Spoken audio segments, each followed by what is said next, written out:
How do you do? The Box Office Pulp Board feels it would be a little unkind to present this podcast without just a word of friendly warning. We're about to unfold a cinematic commentary track, made by a group of men who sought to create a podcast after their own ravings, without reckoning upon God. It is one of the strangest tales ever told. It deals with three great mysteries of the internet: analysis, observation, and deconstruction. I think it will thrill you. It may shock you. It might even horrify you. So if any of you feel you'd not care to subject your nerves to such a strain, now's your chance to... well, we've warned you. Now, to pause and refresh. For your convenience, we have an attractive refreshment stand in the lobby, with buttered popcorn, golden good and hot from the popper, your favorite candies, wholesome and rich, so delicious Dr. Pepper, so bright and brazen, with tang and tinkle unmatched by any other beverage. Our Louisiana Dr. Pepper at our beverage stand right now, and then return to fully appreciate this bump and a tragedy. Don't let the door hit you on the way out, Logan. Listen, I ain't leaving here till you tell me where Victor is. Come on, Bob, for old time's sake, huh? Did you just call me... Blob? No, but...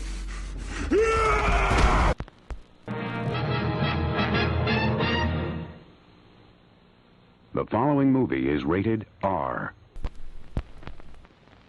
Order on now. It's on. Welcome to Mojo World, motherfuckers. Yeah. Everyone has multiple arms. The most disturbing part about Mojo in the animated series is they made sure to add like the weird sticky slime noise to every movement of his. Well, he has no spine. It makes, yeah, I understand that, but like even when he's just standing still and talking, they're like, it's Mojo. Well, I'm sorry that they were being realistic to their art. Look, Mike, I want to see a real slimeless slug stand before me and talk, and then see if he makes like weird munching noises with his body just by talking.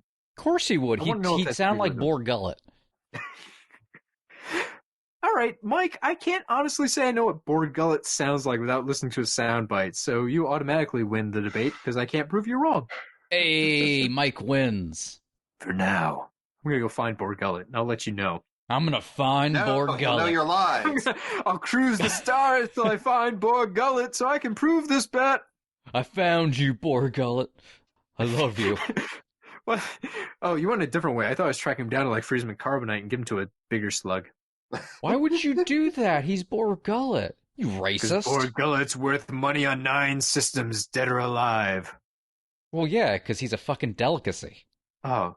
What do you think Boar Gullet... No, I'm not getting what Boar Gullet tastes like. Look We're at that here, folks. escargot. Folks, welcome. That's an old-timey joke. That's what I like about it. It's a rich man joke. Shut up, Mike! We're introducing Cody's drunk, and so now I'm just going to be obnoxious to him to try to balance him out. That's only fair.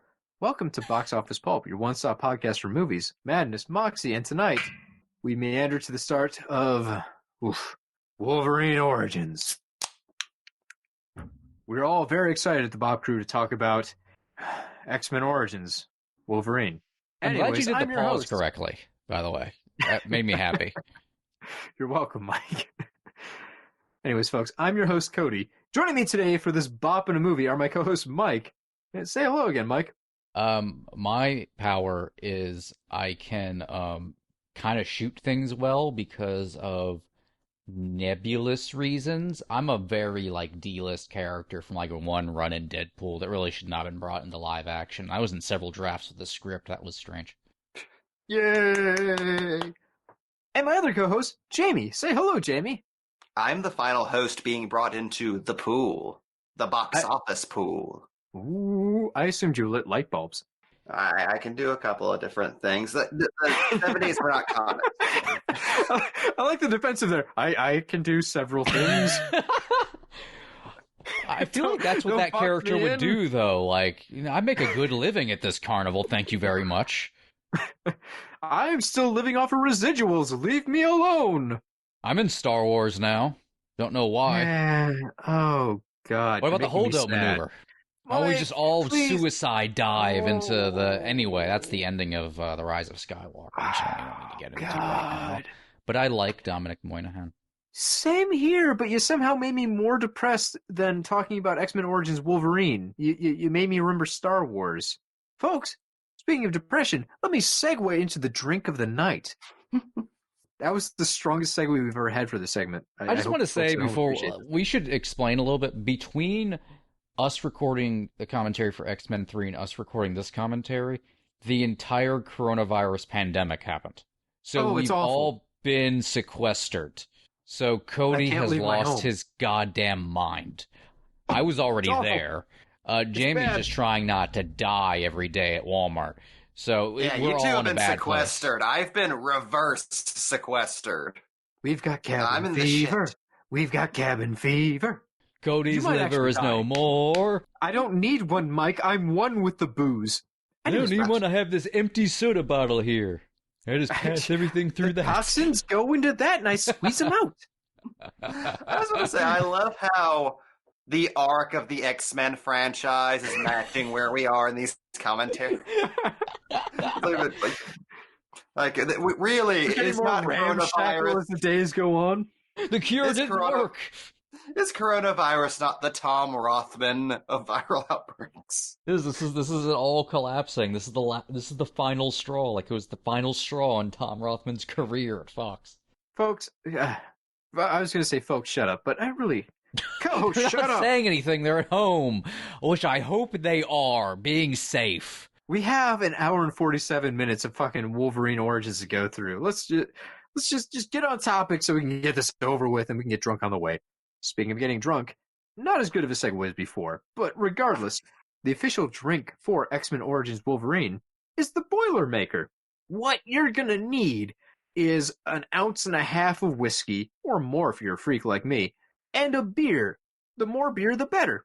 The instructions, if you've never had a Boilermaker, you're gonna like this. It's very easy. You drink the shot, and then you drink the beer. That literally all there is to it. If you want to be fancy, you can drop the shot glass into the beer and then drink all of it. I've got an hour and a half plus of movie to review, so I'm going to do these in time. I'm going to take the shot and then drink the beer. But at home, go nuts. Have a bunch of Boilermakers. Just keep chugging that whiskey. I mostly chose this because it was my first pick for X-Men 1, but I thought it would work better if I matched it for Wolverine Origins, because honestly, doesn't this seem like the Wolverine of drinks? No fuss, no muss, no weird garnishes. It's just good old hard liquor, beer, and you can talk with a fake Canadian accent. I feel like, though, Wolverine would still call you a pussy for drinking it.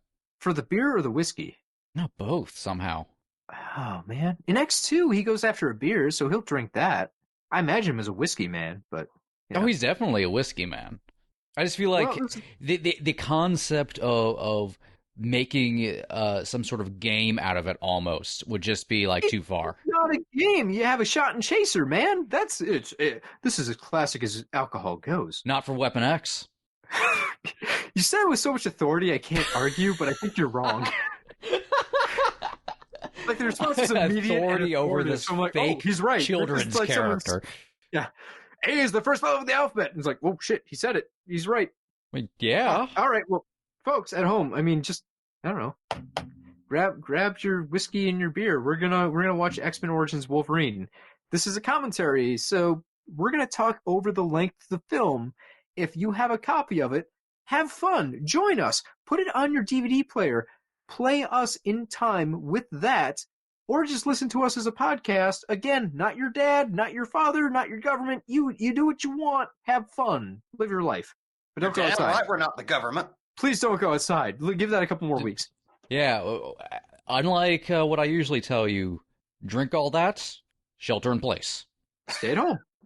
Shelter in place. Yes. Mike and I are in agreement, for one. I'm going to count to 3. After I say 3, we will press play. Are we ready? I didn't drink my shot. Okay, go ahead and start it. Okay. I'll drink it when you say go. 1, 2, 3. Oh, yeah. 20th century films. I mean 20th century Fox. Woo. That's topical. It's We're really whiskey because it burns a lot. Great. That's what you needed right now. More alcohol. really what I need. This one's disappointing because the X doesn't glow like the other X-Men. That's the thing. That's when they went wrong because they stopped doing that for 3. Yep. Now, It was always the top note I had, like, "Yay, shiny X!" And this time, nothing. when they didn't have it here, did they have it for any of the Wolverine movies? I don't think so. I think that's no. just. I think this was the last time. Huh. I think they had it on Days of Future Past. What was I? We'll find out. This is what everyone tuned in for, us guessing about the X. It's been a while since I mean, how often do you pay attention to the opening logos of literally anything? Oh, this is hey, the second time Hugh I've Jackman's watched dad. X-Men Origins Wolverine. I'll be honest, this is the second time I've watched this movie. I'm a bad co-host. This is how fucked this movie is from the get-go. The cuck playing James's fake dad looks more like Jackman than the actual dude who's supposed to be Logan's dad. Easy there, Rodan.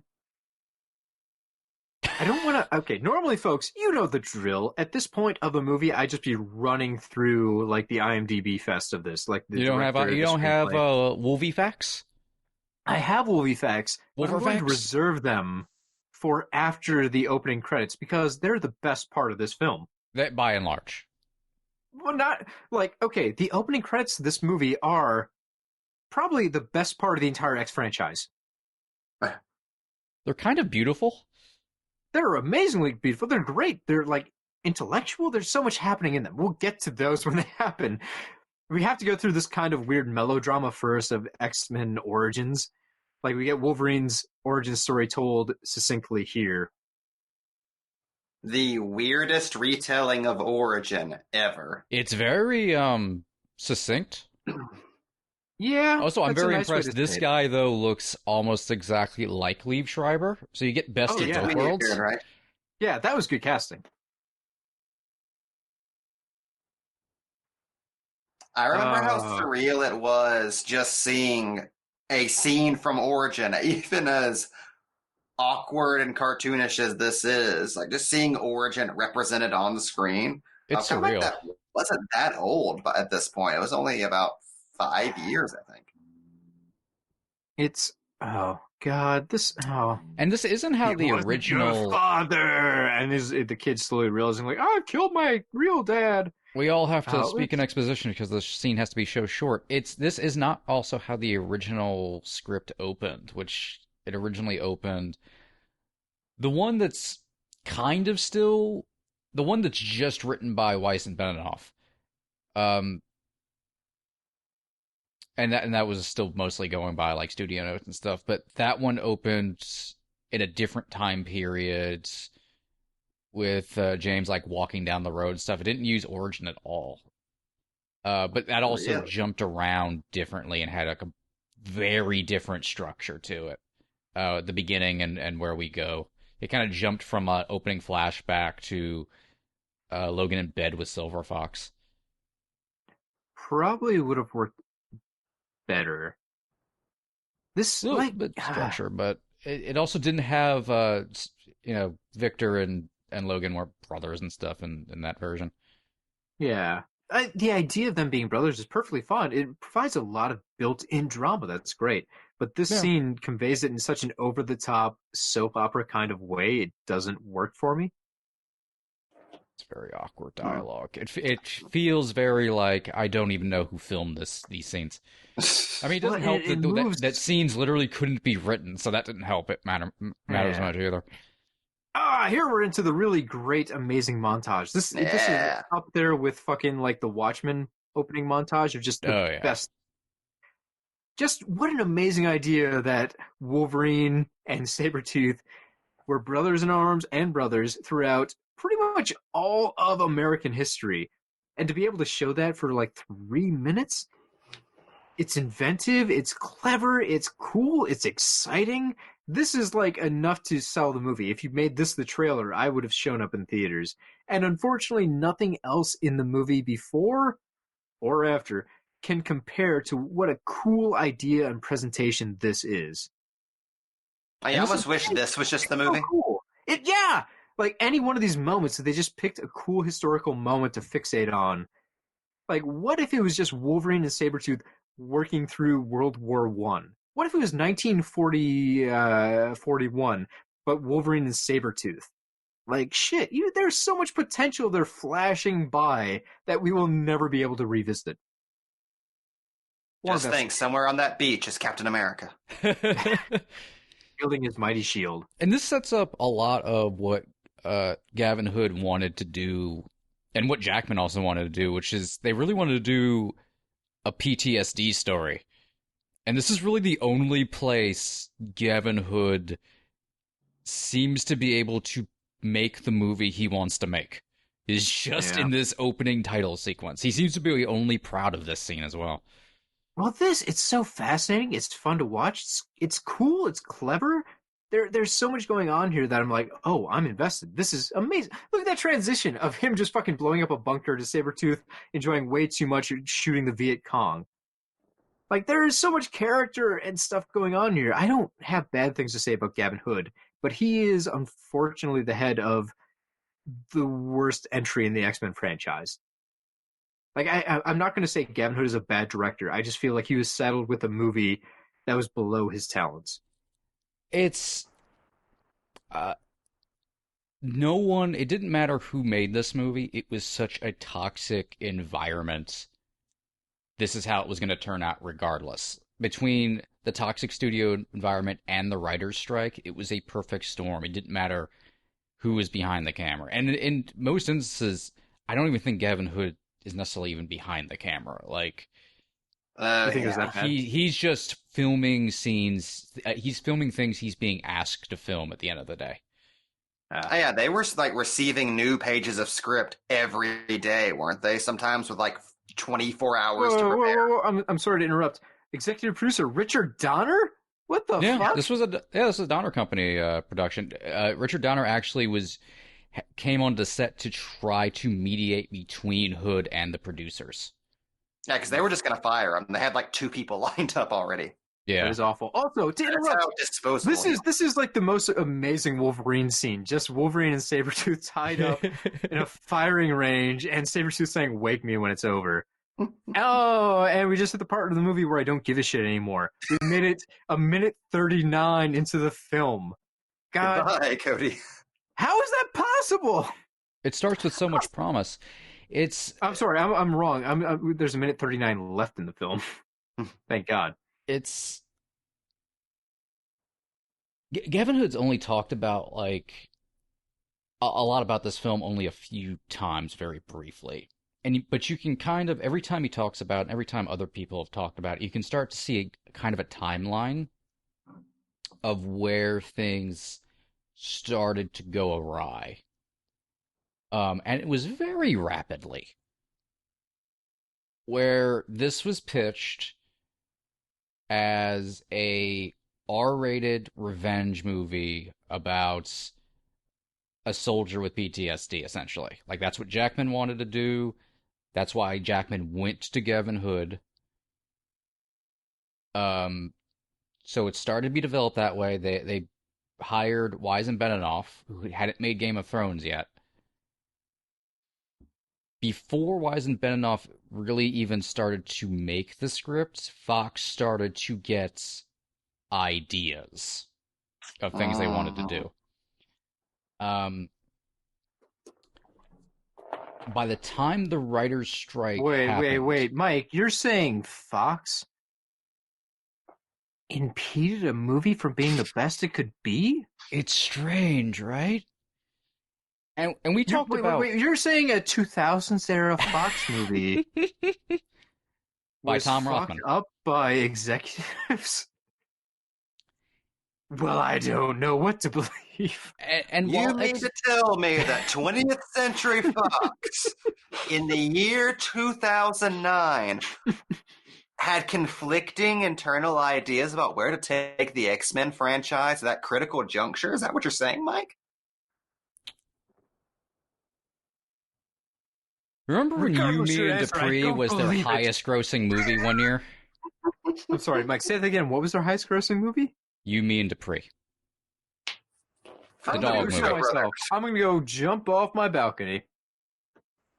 Um, so a lot of things suddenly got thrown in there. Like Weizenbenoff's script, which has been online for like a really long time. It's their original script, which, as I talked about, opens differently. It it has a lot of the same stuff that's in the final movie. It plays better ultimately. It's not as jam packed. It has a different structure, but a lot of the same scenes. And it's kind of interesting to look at. You know, unfortunately, it still has stuff like the adamantine bullet and whatnot, but it works better. Like it's supposed to be a very like straightforward, fast paced revenge film, which this still kind of is. But it's also Fox decided like it also needs to be an X-Men movie and set up uh other spin-offs and shit. Also, can you do this? Can you do this? Can you hire Will Am I and shit like that? Like We there's a lot of have stunt several famous casting. people. Put them in. After the writers' strike, that's when Fox decided Gambit needs to be in the movie, Deadpool needs to be in the movie, there needs to be like a Weapon X team. Um, you need to do all this other stuff. We plan to do like this. We decided we may do like a X-Men origin kind of movie with like a young X-Men team. So you can kind of like set that up too. Mind you, they couldn't write anything. I'm sorry, Mike, to interrupt you. We just missed a very wanted scene. I hate Asian Zero. And sorry. At the end of the 2000s in a single scene. Pretty Yeah, much. I'm sorry, Mike. Before you go into the history of this, I just want to say it's honestly a shame because X-Men Origins starts fairly strong. The credit sequence is amazing, and then this scene is pretty fun to see a team of mutants go after a compound and all get to use their special abilities. It seems like this is Chekhov's gunning the entire rest of the movie. Oh, It's yeah. not. But it seems No. like it's setting that up, and it's setting up a weird, fun team of characters who can all do cool things.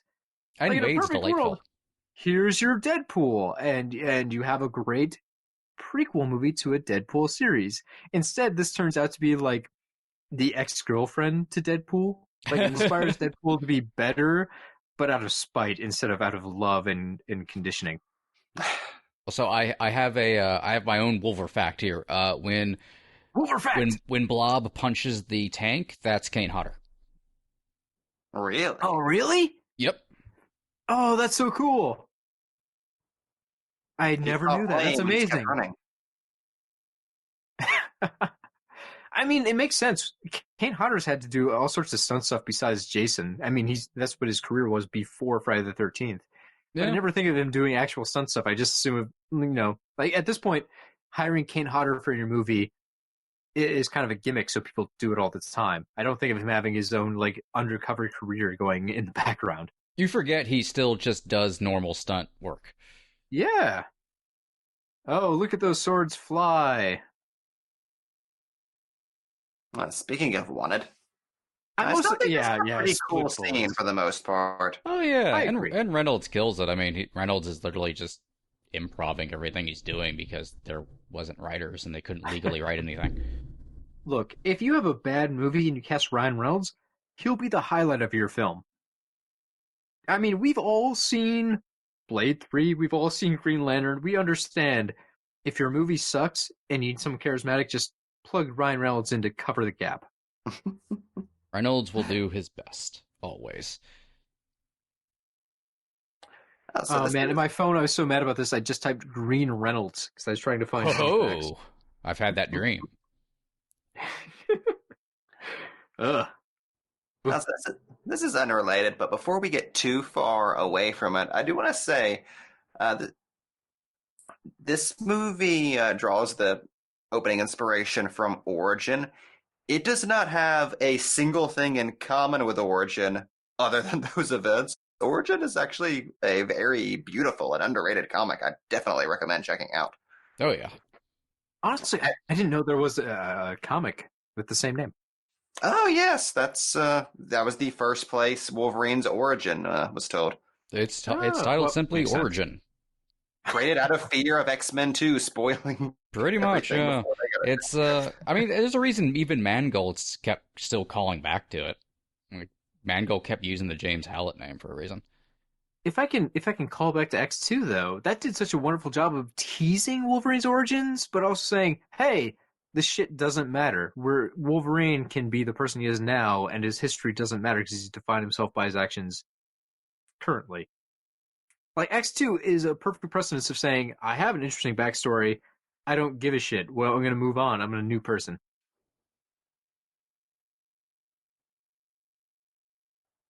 Yeah, Naturally, they moved on to an origin movie afterwards. there's a lot of missteps from like step one in this movie. One of them that is such an out of the gate downer for me is how they don't even really follow up with the idea of Logan being a horrible person who's part of a striker hit squad, which is what was set up in the first film. Like, nah, he was always good. Regular superhero Wolverine. Yeah, he's Wolverine he's beforehand, he's Wolverine after. There's no goddamn difference. Like, at least Solo had a little bit of an arc to play with. Yeah.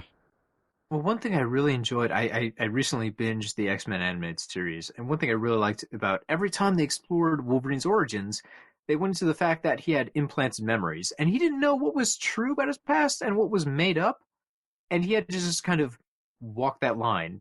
Like, what person am I? Would I have done that? Would I still do that? And he just had to roll with what he believed and what he thought was fake, which is really interesting because you get a lot of character drama baked into that premise. That's super fun. And it tells so much about the current history of the character because they have to decide what to do with all that weird, confusing mishmash of backstory. Origins does not give you that. It's very disappointing. Anyways, folks, if you have Disney Plus, you can go watch all of X-Men, the animated series. It's pretty fun. It's obviously dated. There's a lot of laser guns, but you'll have fun. You know, I've never thought of it this way, but considering this movie contradicts stuff that happens in Days of Future Past even before the past is altered, can we just make it headcanon that this entire film is a memory implant? That's fine. That works for me. The continuity of X-Men movies is so fucked up, it really doesn't matter. The continuity is actually really not that fucked up if you just ignore this movie. I don't know, Mike. Even if you ignore this, I still think with the time travel and stuff, it doesn't connect super nice. Well, no, but it's not, like, too iffy. Like, ridiculously so. This I would say, the series that most closely resembles all the weird time travel bullshit and retconning that would happen in the animated series. Oh, the movie, if you, really, even if you kept X-Men Origins Wolverine in there, this still makes more sense than any continuity of an X-Men comic. Oh, yeah. That's fair. All right, so now is as good a time as any to get into our X-Facts. Yeah! Also, are we in present times now? This movie seems to always forget, because I think Fox was afraid of it being a period piece. Well, Mike, all the other X-Men movies happen in the near future. Also, look at the CGI of that wood. No, you can't make me look to the left.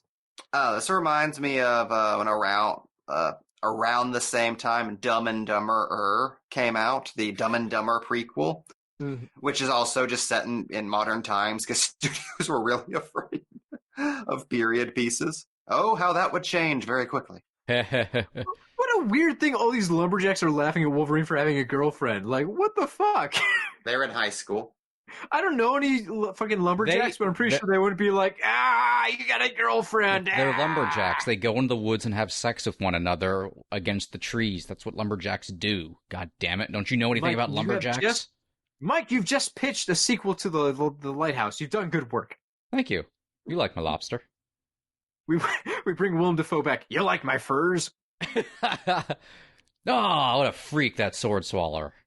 Boy, the man in the box. And Dominic Monaghan. Sorry, I'm gonna before we get to our Dominic Monaghan as this character is my entire life.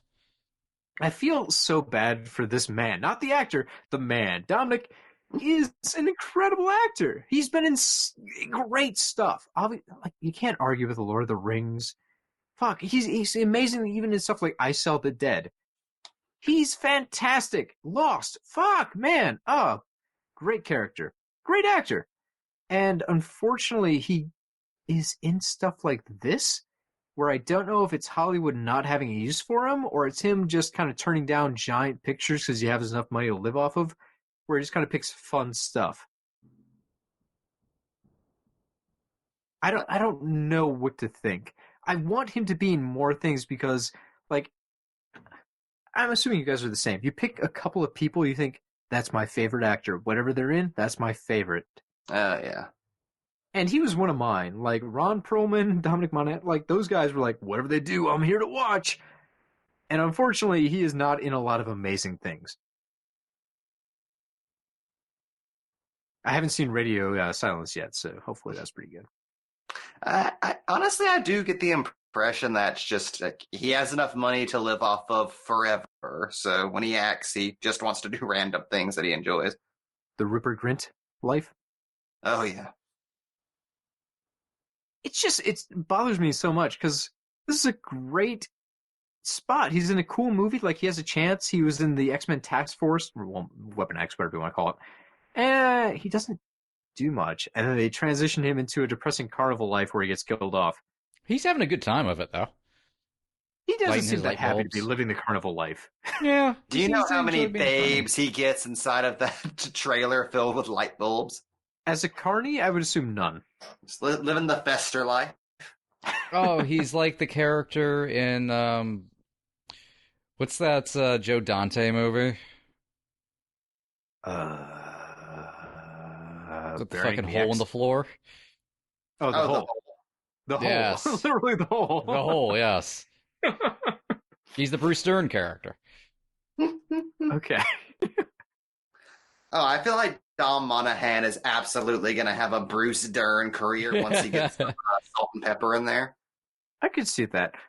For everyone at home who hasn't seen it yet, I Sell the Dead is just a fantastic, really great low-budget weirdo comedy horror film.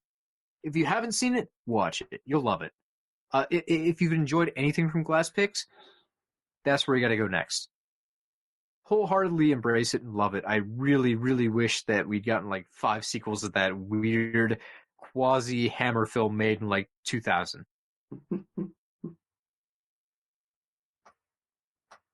Anyway, is this confusing? Because Wolverine apparently reacts to a nightmare to Dominic Monaghan dying by Sabretooth.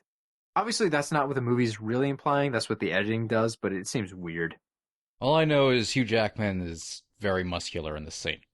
Oh, Jackman is jacked. Jackman looks in fantastic shape, which is weird. If you go back, folks, and watch X-Men 1, maybe even 2, he is not nearly in as good a shape. He's gotten more muscular as time has gone on.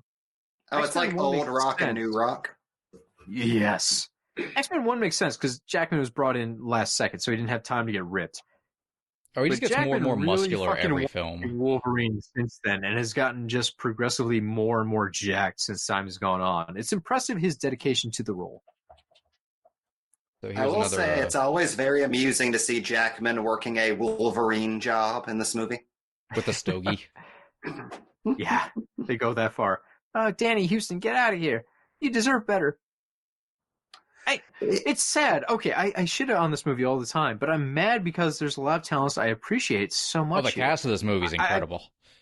Yeah, that's really it. Everyone in this movie is so good and deserves more credit than what this film is. And that really extends to so many people involved in it. Like the director, Gavin Hood, motherfucker is not a bad director. This is not a schlock guy who just got a big budget job. Hugh Jackman, we all know Hugh Jackman. This guy's dedicated. Fucking Ryan Reynolds is amazing. Dominic Monaghan, even in his small role, is really fun. Liev Schreiber, that guy's great. He's so good. Schreiber is amazing. I love watching him in any movie he's in. He's probably the MVP of this movie. Danny Houston, too. Fuck. That's amazing. I get mad because all the pieces of this film are great, and they don't combine to anything I want to watch. It's almost a skill to combine all those solid gold elements into something that's trash. It's like you're watching Heaven's Gate. Well, it's just all Oh. so much. There's just so much of everything. They have to So move there's so fast, nothing and the of movie is anything. somehow so long. Like Wolverine does the most Wolverine origin story possible, where he's a lumberjack with an axe across his shoulder wearing plaid. Yeah, I don't know. Man, it just bums me out.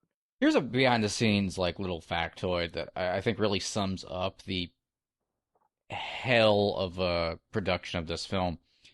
Hugh Jackman was on IMDb one day while they're making the movie and Oh called Gavin no. Hood to ask, when did our movie get retitled to X-Men Origins Wolverine?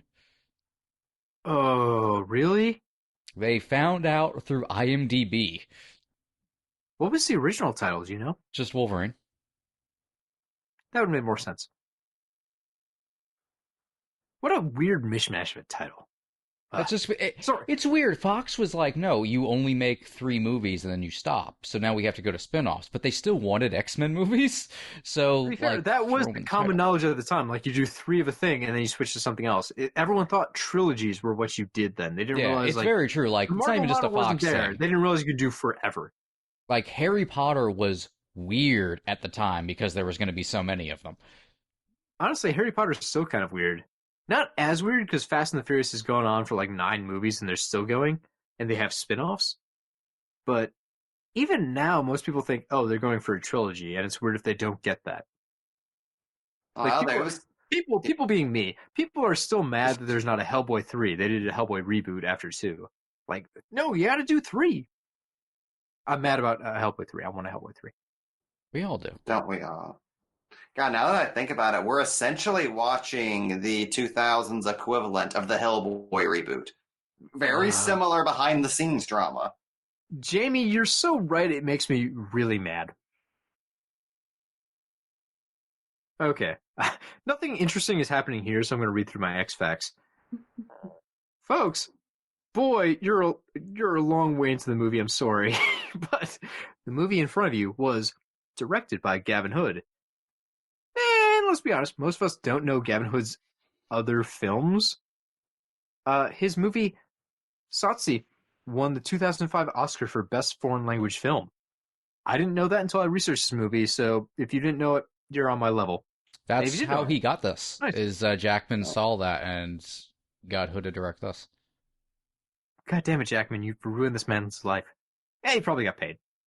Anyways, as of this moment, Hood has directed 9 films. The movies that we recognize, though, as Americans would probably be Rendition and Ender's Game. That's right! Gavin Hood directed Ender's Game! What the fuck? Oof. Yeah, poor dude. Like, he deserves better. I'm sorry. There are probably fans of Ender's Game, the movie, that are like, no, don't say that! And, sorry, but, no. Hey, it's Man, not no. Gavin Hood's fault that Orson Scott I would Card agree. is a person. I would agree. Gavin Hood, like, he's got a lot of potential, and he just, unfortunately, has attached himself to some really subpar things. Yeah, so it's a very beautiful movie. Like it's weird seeing a beautiful indie career nipped in the bud because he had to immediately go to studio movies. Kind of like the first rumblings of what would later happen to a lot of indie guys from the past decade. You just get plucked and immediately dropped into a superhero film because those make money. Also, Jamie, you've seen Satsi? I have. I sought it out whenever Hood was originally tapped for Wolverine. Oh, shit. I have never seen... I still haven't seen that movie. Nobody remembers it. That was a very now you see it, now you don't prestige movie. Oh, that's sad. I mean, it is 15 years ago. That's a hard time to remember. I was but a boy. Folks at home, you'll definitely recognize our screenplay writers. David Benioff. And Skip Woods. No one knows Skip Woods. But Skip has written a lot of blockbusters. Swordfish, Live Free or Die Hard, A Good Day to Die Hard, the A-Team movie. That one I actually liked. Shut up. And the Hitman movies. Moving on. He's called the guy who just does studio notes where the producers just tell him what to type. Maybe. That's pretty much That feels what Skip was judgmental. saying. I don't want to throw that on Skip because, like, He's like Aaron Kruger. Like Aaron Kruger is Yeah. like Michael Bay's go-to guy, where it's like, I don't want you to bring anything of your own. Just do what I tell you to do. Skip Woods is I kind don't of know like if I that. agree with that. That's probably right. I'm still mad about Scream 3, so I'm going to agree. So before we get too far away from it, I want to point out that we just got one of my favorite scenes in movie history. Lynn Collins telling I guess what's supposed to be a Native American folklore story about the Wolverine who howls at the moon.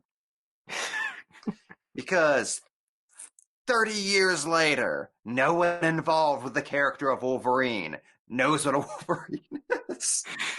That thing that has been consistent throughout Wolverine's entire publication history. I think it's best that we just pretend Wolverine, the character, is named after a wolf-type creature that's called a Wolverine that only exists in the Marvel Universe.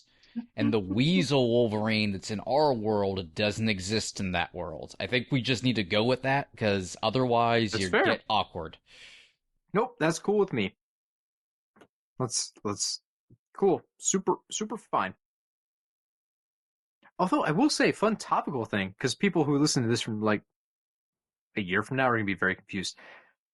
The governor of fucking Michigan was derogatorily called the Wolverine Queen because she wouldn't bow to people who said we want businesses to open in the middle of the pandemic. Which is a strange thing because that's a fucking cool name. Yeah. That's an If someone awesome called me name. the Wolverine Queen, I'd be like, God damn, fuck, shit, yes! I have to join a roller derby league. That's too cool. I gotta use this. I'm sorry, we're watching a very hackneyed origin for Wolverine's rage! It's very Our hackneyed. second instance of a character looking up at the sky and going, "Oh!" Yeah. Won't be the last. That would do for at least two more. Wolverine does that a lot. I'm sorry. All right, more Wolverine facts. So the screenplay was by David Benioff. I don't want to get into it this episode, so we're going to glance past this. Game of Thrones. Yes, you didn't Benioff like was- the last season of like 8 fucking seasons. I didn't Get like over it. the last 2.5 seasons of Game of Thrones. Benioff started off strong with that show and did not end well, and his post-show interviews did not help fans' opinion of him. Let's move on past that, because he's done a lot of other I things. believe everything he said was correct. Danny kind of forgot about the Iron Fleet? Sorry, I don't want to go into this because we're just going to yell at each other, and I will officially hate Mike. I'm going to fight him. I would try to fucking the East Coast and fight him. But let's move on. Guys, do Let's not move on. become Wolverine and Sabretooth That's the thing. over late 20-teens prestige HBO shows. Benioff is not a bad writer. I will admit that fully. Fuck, an extremely funny episode of Always Sunny in Philadelphia was written by Benioff. For those curious, 2013's Flower for Charlie, season 9. That's a pretty funny episode. He actually wrote that one. That's a weird note, but yeah, he's not a bad writer. The guy's pretty good. For Which some was my reason, point. That was just a. I'm very mad about 2.5 seasons of a TV show. But being a good writer doesn't necessarily mean you're good at endings. So maybe that's the No, problem. I'm not I don't super even know happy if with that's the it. last season either, but I'm not going to call him a bad writer. No, I'm not going to do that either. I'm just saying, Game of Thrones makes me very angry. But Benioff has been involved with a lot of honestly good things. We shouldn't write him off. It's just a highlight of his career. Because everyone's going to know him from Game of Thrones. Like, his obituary is going to say, goddamn writer of Game of Thrones. Or showrunner, whatever you want to call Yeah, that's going to be George R.R. Martin's tombstone.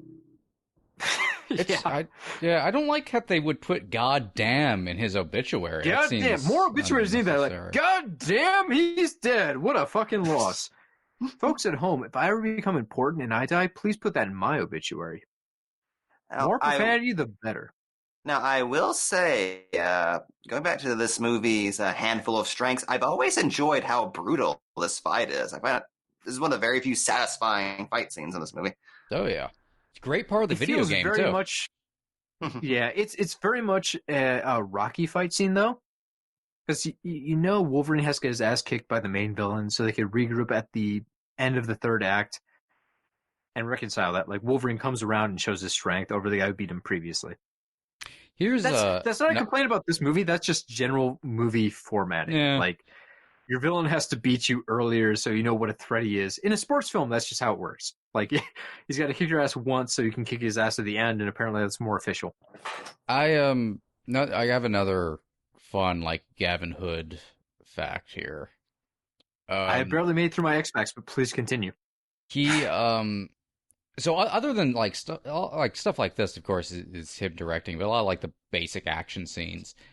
Some people have called it out as maybe kind of a positive, and other people like they kind of like the that it has like an 80s action scene style. Like it's kind of like the action scenes are kind of cheesy and like had that 80s sort of vibe to them.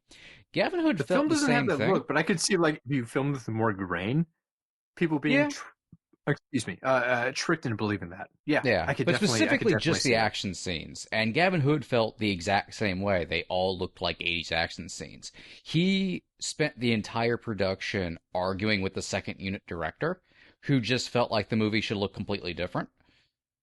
So the second unit director just filmed the movie differently than Gavin Hood. He thought it Jesus should Christ. look like an 80s action movie and filmed the scenes like that. And Oof. Gavin Hood could not do anything to stop it. He wasn't in charge of his own goddamn movie. And people at home maybe don't realize it, but second directors, third directors, like even fourth and fifth unit directors control a lot of the movie. Like anything that doesn't have the star, Yeah. first and foremost, film a lot of the movie, so they can kind of control the cinematic language that's happening. I read an interview recently with Roger Deakins where he's been pissed off at studios because he has a certain way of directing, and the studios haven't seen eye to eye with him. Apparently, in Blade Runner 2049, the studio came back, looked at the script, and said, "Yeah, we need 6 different units to make this entire movie." And Roger Deakins went, "No, I'm the director of photography. I'm going to film this movie." Which is an astounding idea because everyone thinks like, yeah, second unit, you have a different group to help catch you up. But apparently, if I'm understanding this interview correctly, Roger Deakins said, "No, I'll film it because I don't want it to look different each time it's not me behind the camera. I want it to look like one consolidated idea throughout the entire thing. It Yeah. should be one style." And honestly, if you look at 2049, even if it's not him behind every single shot, that is a consistent movie. That movie looks like one person conceived it. And so many other big Hollywood movies look like 20 people got in a room and said, "This is the story we want to film. We'll get it on camera." And scene to scene, moment to moment, even in action scenes, if you look at the bits between the main actor and the actual stunt parts that have stunt actors, they don't look anything the same. Like the style is completely different. So it's a little rare. It's actually kind of amazing to see it where one DP says, "No, I want my style to be the one thing we always see." It's kind of appreciated. It's pretty cool. Obviously, Deakins is really the best at God, cinematography. yeah. Like, yeah, there's few people that can be like, "Oh no, I'm better than him." If you watch one of his movies, you know it. They just look so good. And he's the only one who could really argue with a Hollywood setup to say, no, do it my way. Don't do it your way. And that's too bad.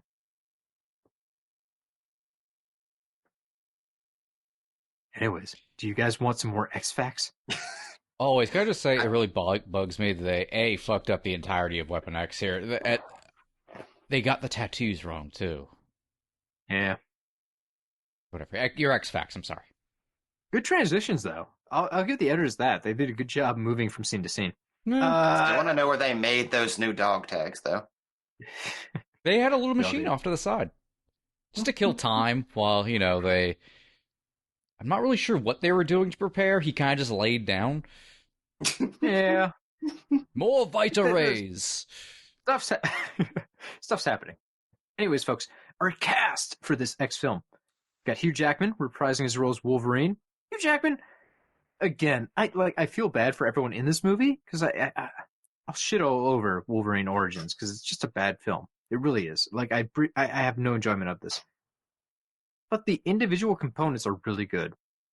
Hugh Jackman is a great actor.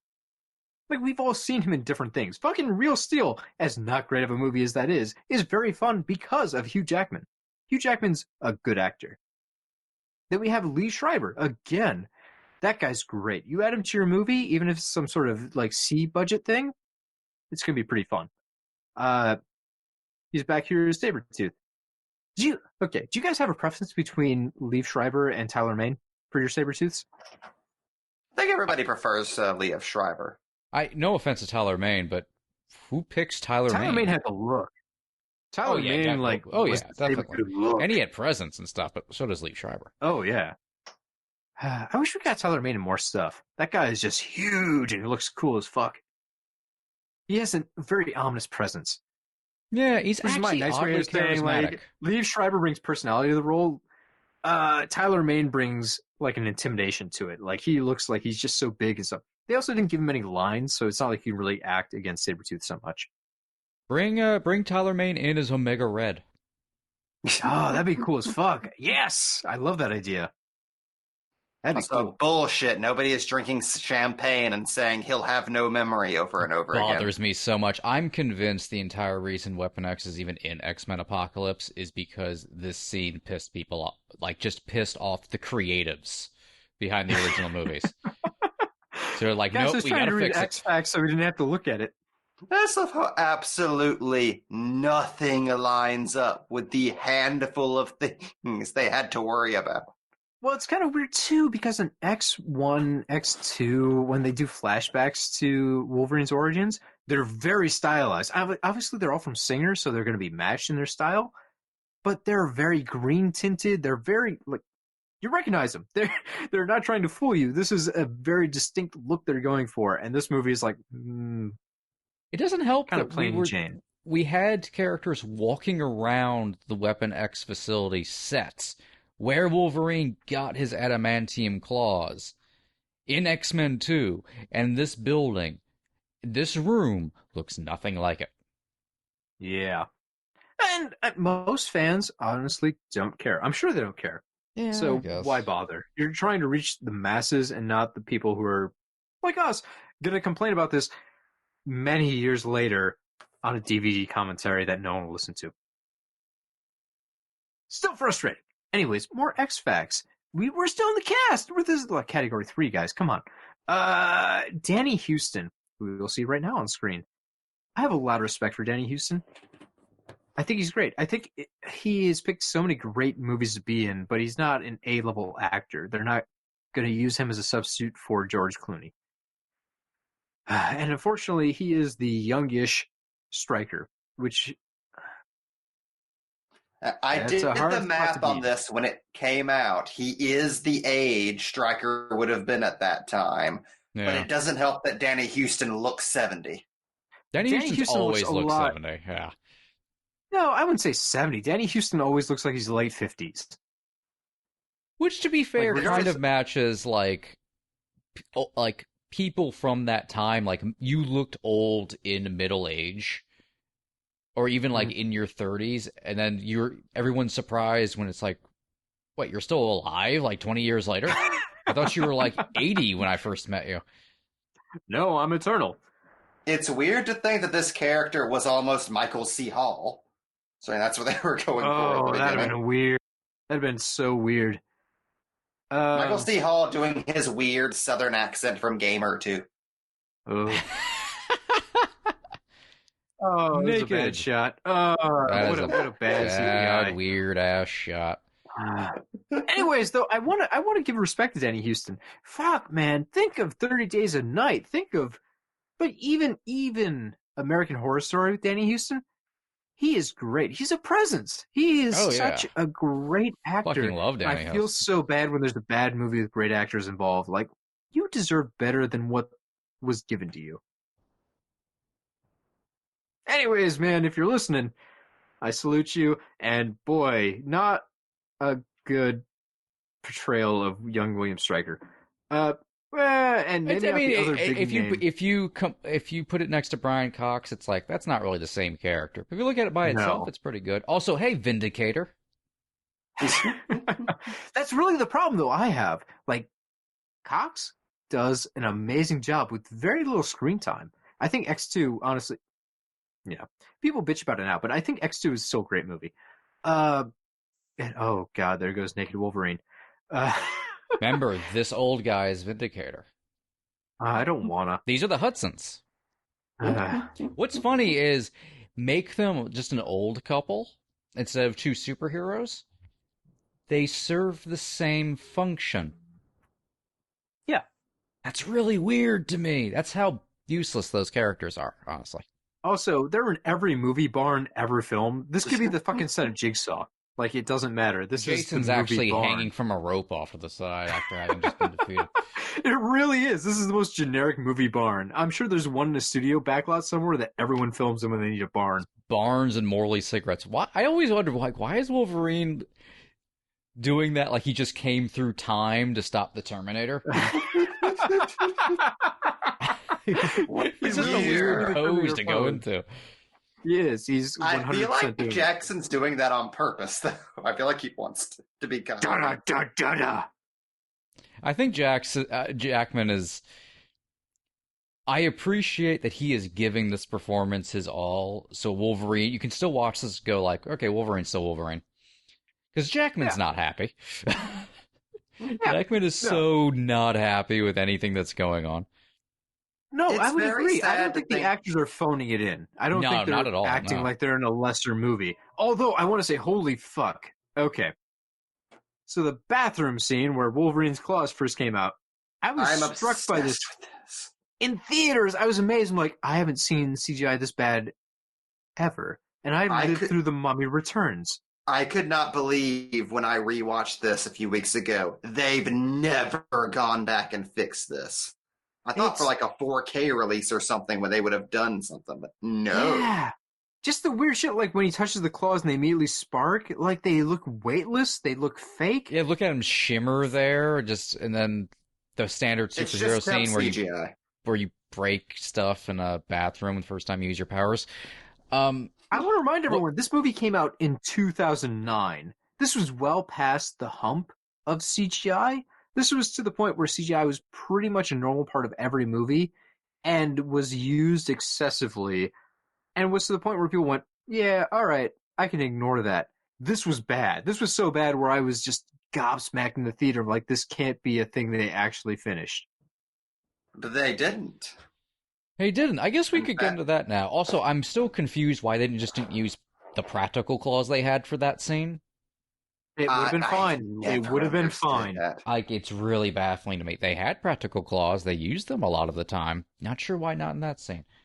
So, the one thing we haven't mentioned is this movie leaked online, like, a month or two before it came out? And it leaked, about a month. A little over a month. And it leaked from the special effects house. Like, that's where they tracked it down. Like, there was a leak in the special effects. I don't know. I don't remember the name of the company that did the special effects. So I don't know if they still exist or not. But Fox killed them. So it leaked from there.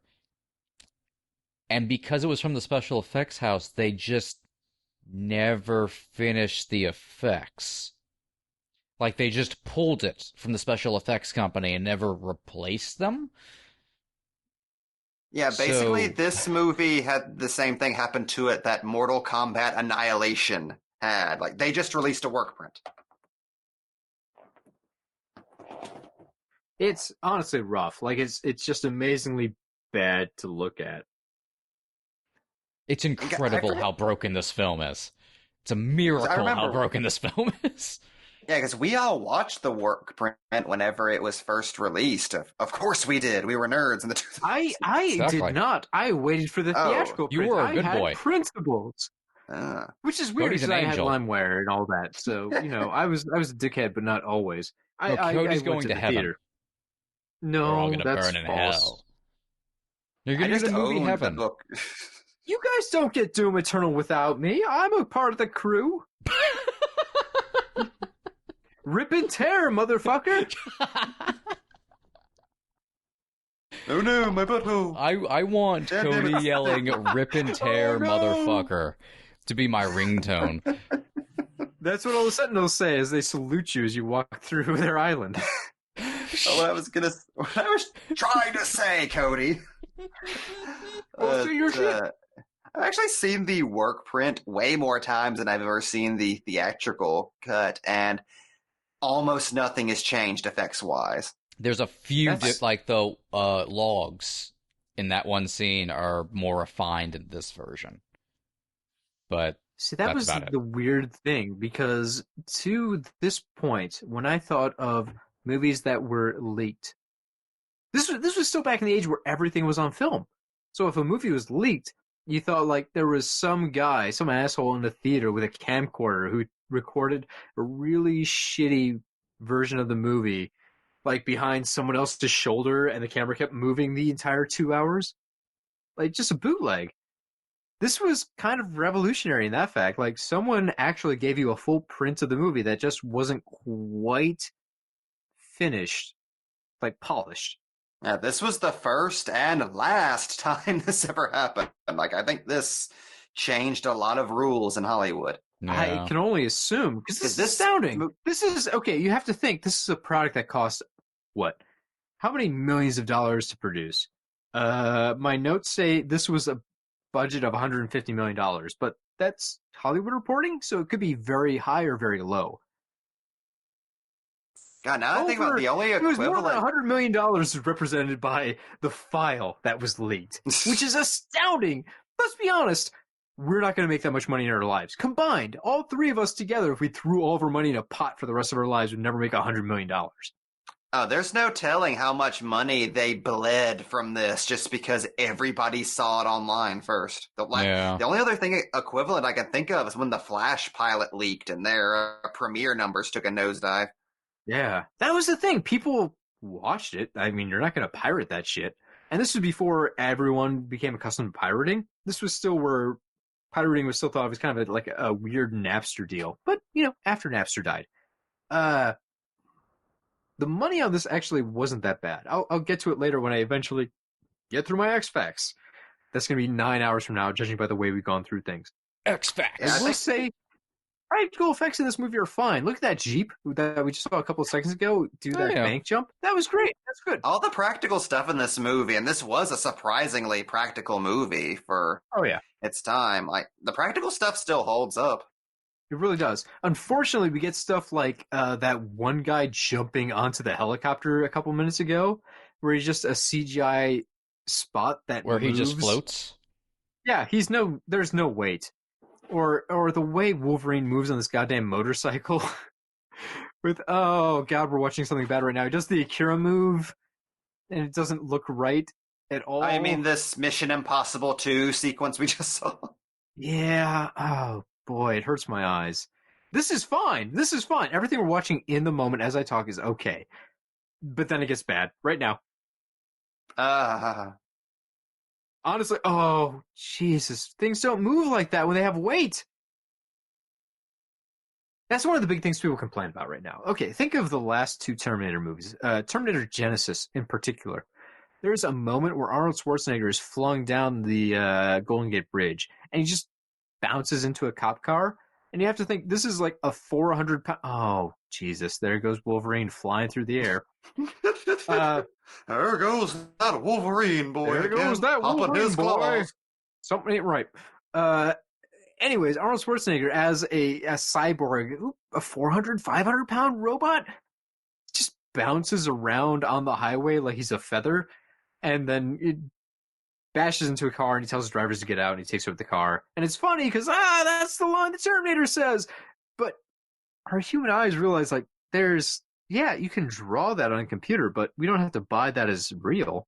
Yeah. And it's really the problem. That's a new movie, and it looks wrong. This is an old movie, so it has a lot more going against it. But the part where Wolverine flies through the air to destroy the helicopter looks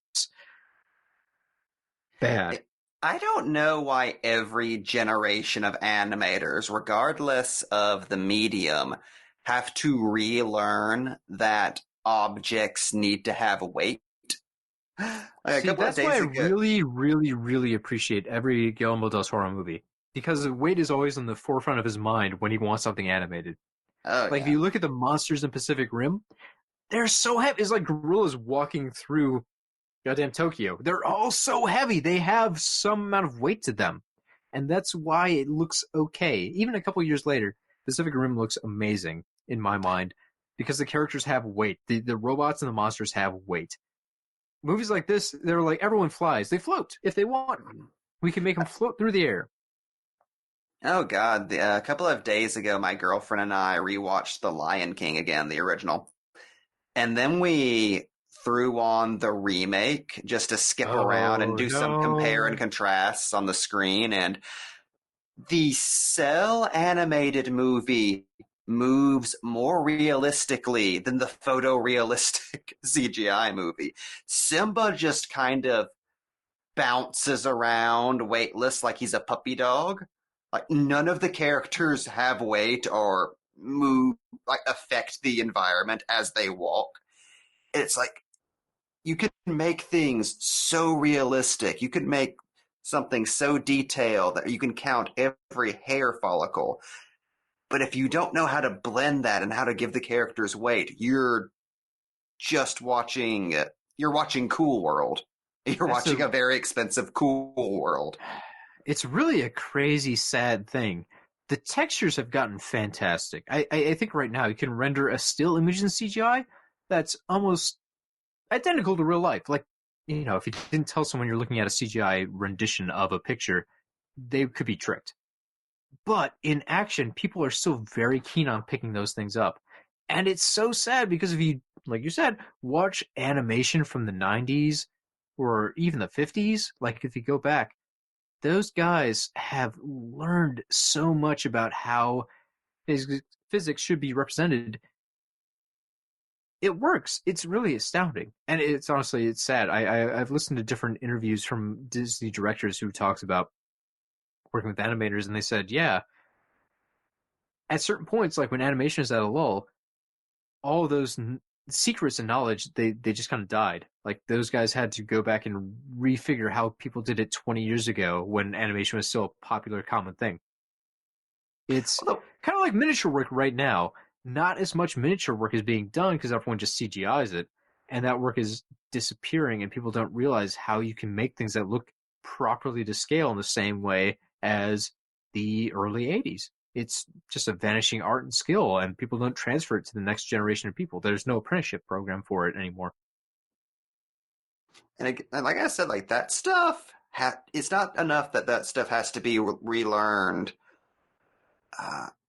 whenever the tools change. Like, it literally seems to be every generation has to relearn that stuff. Because you look at animated stuff before Batman the Animated Series and the Disney Renaissance, that stuff's very weightless too. Like, you look at what like Filmation and Hanna-Barbera were doing, and they're more well, Hanna-Barbera was known for being cheap as fuck. They didn't want to spend any money doing that stuff.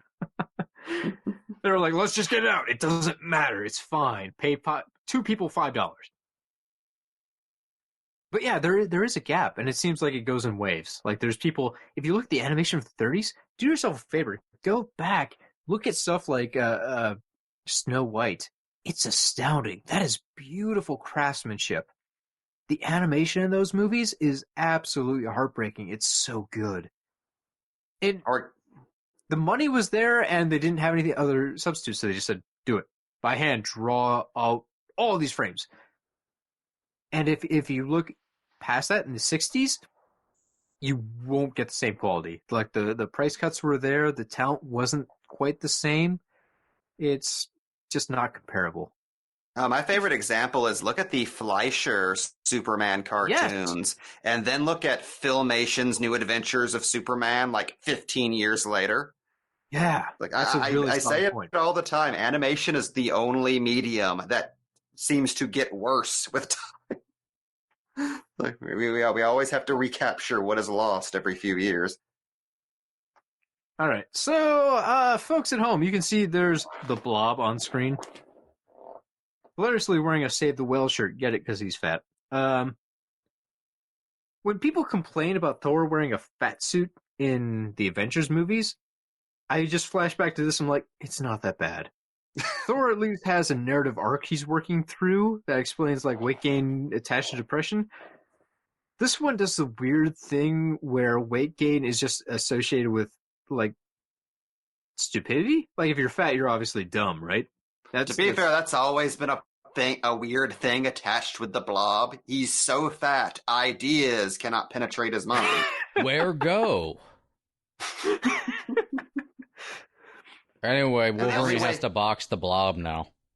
I'm going to talk over this because it's stupid. It's a lot of movies do that, though. It's just the idea. You get fat, you get dumb. Like, it's just a weird body horror thing in my mind.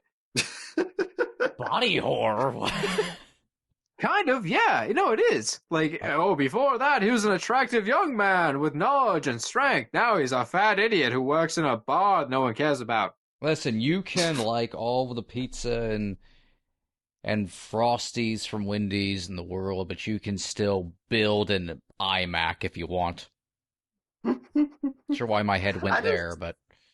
I've been obsessed with this for years because I feel like this is the apotheosis of how this movie was put together.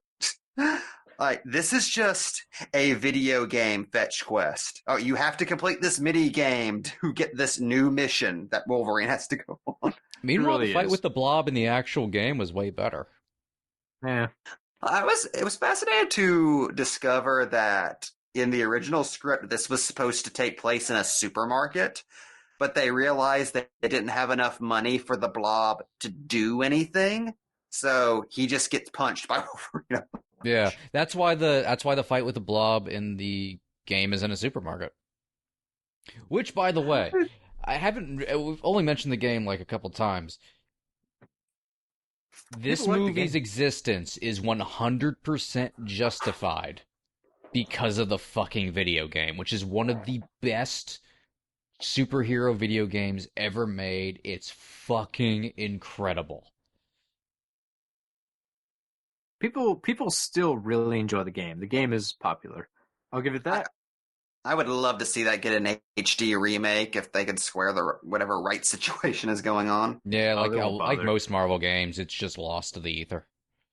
You have to track down an original copy. This is really fucking weird that they introduced Cyclops, like a character who didn't give a shit about Wolverine until this day, and who's also interacted with fucking Sabretooth, like in X-Men 1. It's just such a weird thing that they throw together. I'm still convinced to this day everything with Cyclops. I mean, besides the fact it was the original kind of what became First Class, like the original inkling of the idea of a prequel movie. This was supposed to be kind of setting it up. Yeah. But I also am convinced this was Fox's, like, the higher-ups' weird way of apologizing for killing off of Cyclops. Like, him, like, leading the kids out and shit later on, it feels like we know you got mad at us. You're apologizing to the character, not the person who made that I know it character. makes no sense, but in, like, some kind of dumbass logic. studio logic, it Well, yes, we ground Arnold Schwarzenegger into meat links, but, you know, we apologize to the Terminator, so everything's fine. Who is this southern lawyer running this movie studio? Well, I have some monster law to go investigate. We don't need to go down that hole. Different hole. That's a thing that is made very clear by this movie in a lot of ways. Studios still hadn't quite figured out that superhero roles are always for our generation. They're always going to be tied to very specific actors. I think it was pretty much up until like Robert Downey Jr. really popped off as Iron Man that studios still thought all of these people were replaceable because of the Batman films. Yeah, it's kind of fair. I mean, Tobey Maguire would maybe be the next most identical as Spider-Man, but even then, after 3 movies, the studio went, what if we commissioned Spider-Man 3 and Spider-Man the reboot at the same time? So it wasn't like they were attached that directly to him.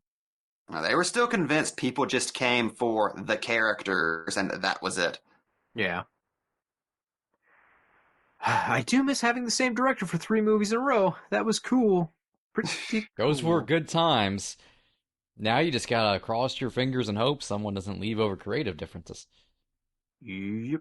Anyways, I'm still real mad that Wolverine put his claws through a fucking boxing glove. Like, what a dopey looking image. It was very strange. Everything I about have this is X-Facts dopey. to go through. All right. Lightning Boy, round. man, this is it should be. I just gotta screen these out. Our music this time is by Harry Gregson Williams. This is another connection to the Metal Gear franchise, as Gregson Williams has provided the soundtrack for 5 of those games.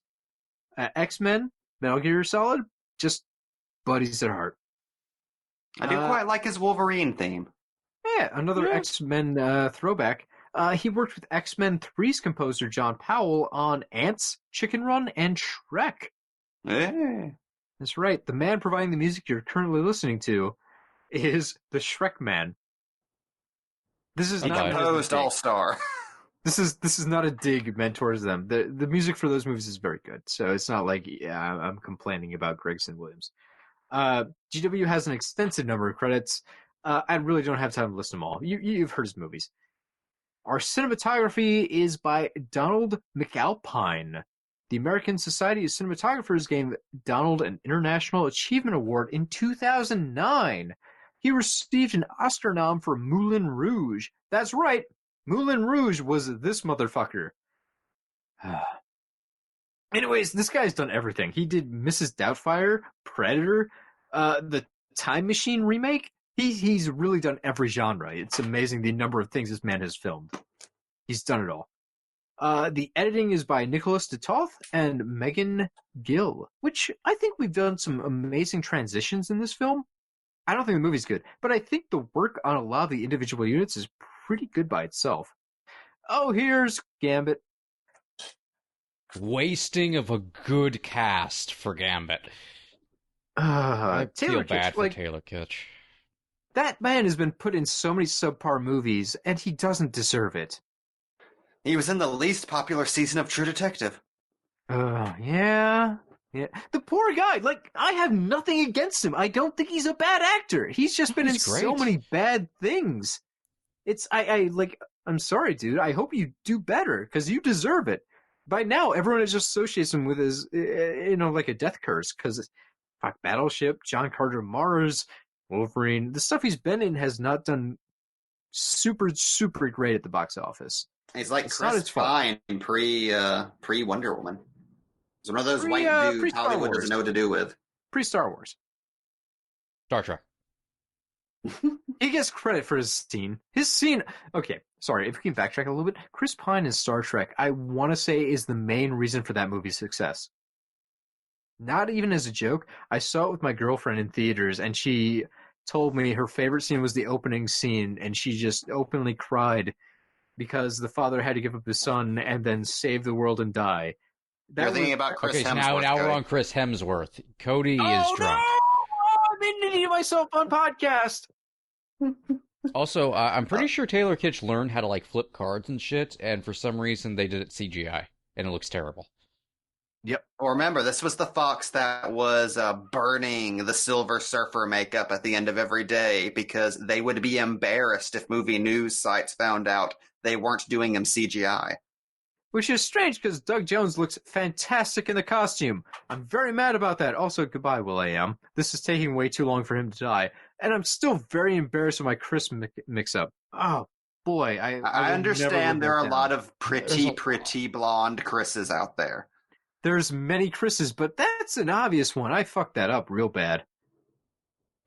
That was such a shitty effect for Gambit. At least Gambit did the thing once. Would you want to see a Gambit movie if the cards looked like that when people got hit? That's how. Why is he shooting them anyway? That's not how. Whatever. At least the performance is good. He doesn't have telekinetic card powers. The card should glow or something cartoony. I don't know. I'm mad. It's What do not we got? Gambit if he's not surrounded by pink light. He's not talking about himself in the third person right now. It makes me angry. He's not talking about Gambit. Gumbo or something stereotypical. He did refer to him himself in the third person as Remy LeBeau. That's kind of... That helps. It's not Close. quite it, but it's close. It's weirdly more decadent sounding that way. This is a weird way to try and introduce Gambit to a future film. Like, he just gets knocked out by Wolverine. He seems like an asshole. His effects are all bad. Like, this is not a way to get me excited for a possible spin-off of Gambit, which explains why one hasn't happened yet, even though they've been trying for years. No thought went into. We want Gambit in the movie. Isn't there a writer's strike and we can't add anything to the movie? We want Gambit in the movie and Deadpool. Doesn't matter. Figure it out. If you want to hear the entire, like, 20-year long almost struggle to get Deadpool to the screen that this movie is very tied into, you can go back and listen to our Deadpool episode. We go into that in detail. This movie was a compromise for Reynolds. Yep. We did a Deadpool episode? Yeah. Time, it escapes me. I don't remember anything past... When was Tuesday? We did a Deadpool episode, and I think we also talked about it briefly in the Blade Trinity episode. But we did the full timeline in Deadpool. Also, Nice. fun fact, going back to Deadpool, Jeff Katz, is like, did Freddy versus, producer, writer, did like Freddy versus Jason, wrote Freddy versus Jason versus Ash, did a bunch of stuff. He produced a lot of stuff, produced stuff for Fox. He was originally starting out as a producer of this movie. He raged quit Fox over this film because he did not want to essentially get blamed for anything. Like, after arguing with Fox over God. Deadpool and pretty much everything going on, he just was like, I'm literally quitting this entire company. Nope, I'm done. Not a bad movie. Okay. I've complimented a lot of action scenes in this movie. This entire sequence is so embarrassing. This is terrible. Very bad. Look at that. Oh What my is even God. going We were on? talking over it, and now we have to address it. But what if I we feel like just I'm watching one of the Crow direct-to-video sequels. I still have some with X facts to money. go through. Let's talk about those. X-Facts. X facts. No. Released May 1st of 2009, this holds on to the 3-year gap between releases we've seen with all the X-Men movies. There's been 3 years between movies. That's just how they do them. Runtime an hour and 47 minutes, which I know it feels like you've been listening to us for 5 days, but there's still about a half hour left of this movie. Somehow. I'm so sorry. Oh, this is a throwback to X2. Enjoy that. Why is he frozen? I don't know. It doesn't connect with X. I'm sorry. So the budget of this movie was $150 million. And really, this was actually a step down because X3 had just this giant bloated budget because they were trying to rush that out and beat Superman Returns. It's very nice that this is less than goddamn Superman Returns budget of $200 million because we would probably not get more X-Men movies if they cost that much to make. The worldwide box office of this movie was $373 million. That's unfortunately $86 million less than X-Men 3 from 3 years past, so ooh boy, a lot. But the budget drop kind of makes that okay. And honestly, we're talking about movies that already happened, so I don't know why I'm invested in this because we know they made sequels. This didn't stop the X franchise. They kept on humming along. Even this movie got 2 sequels, so money is an illusion.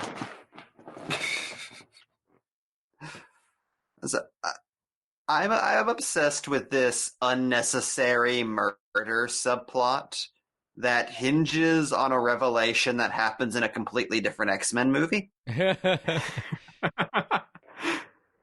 Isn't it kind of fucked up that the X franchises place such a large amount of attention on the character of William Stryker that besides X2 we don't give a shit about? Like, William Stryker was first featured in X2. That's Brian Cox. Does a great job with a great character. Character dies, we think it's done. Danny Houston just appears in this movie. Great actor again, but this character doesn't fucking matter to me. Like, I don't give a shit.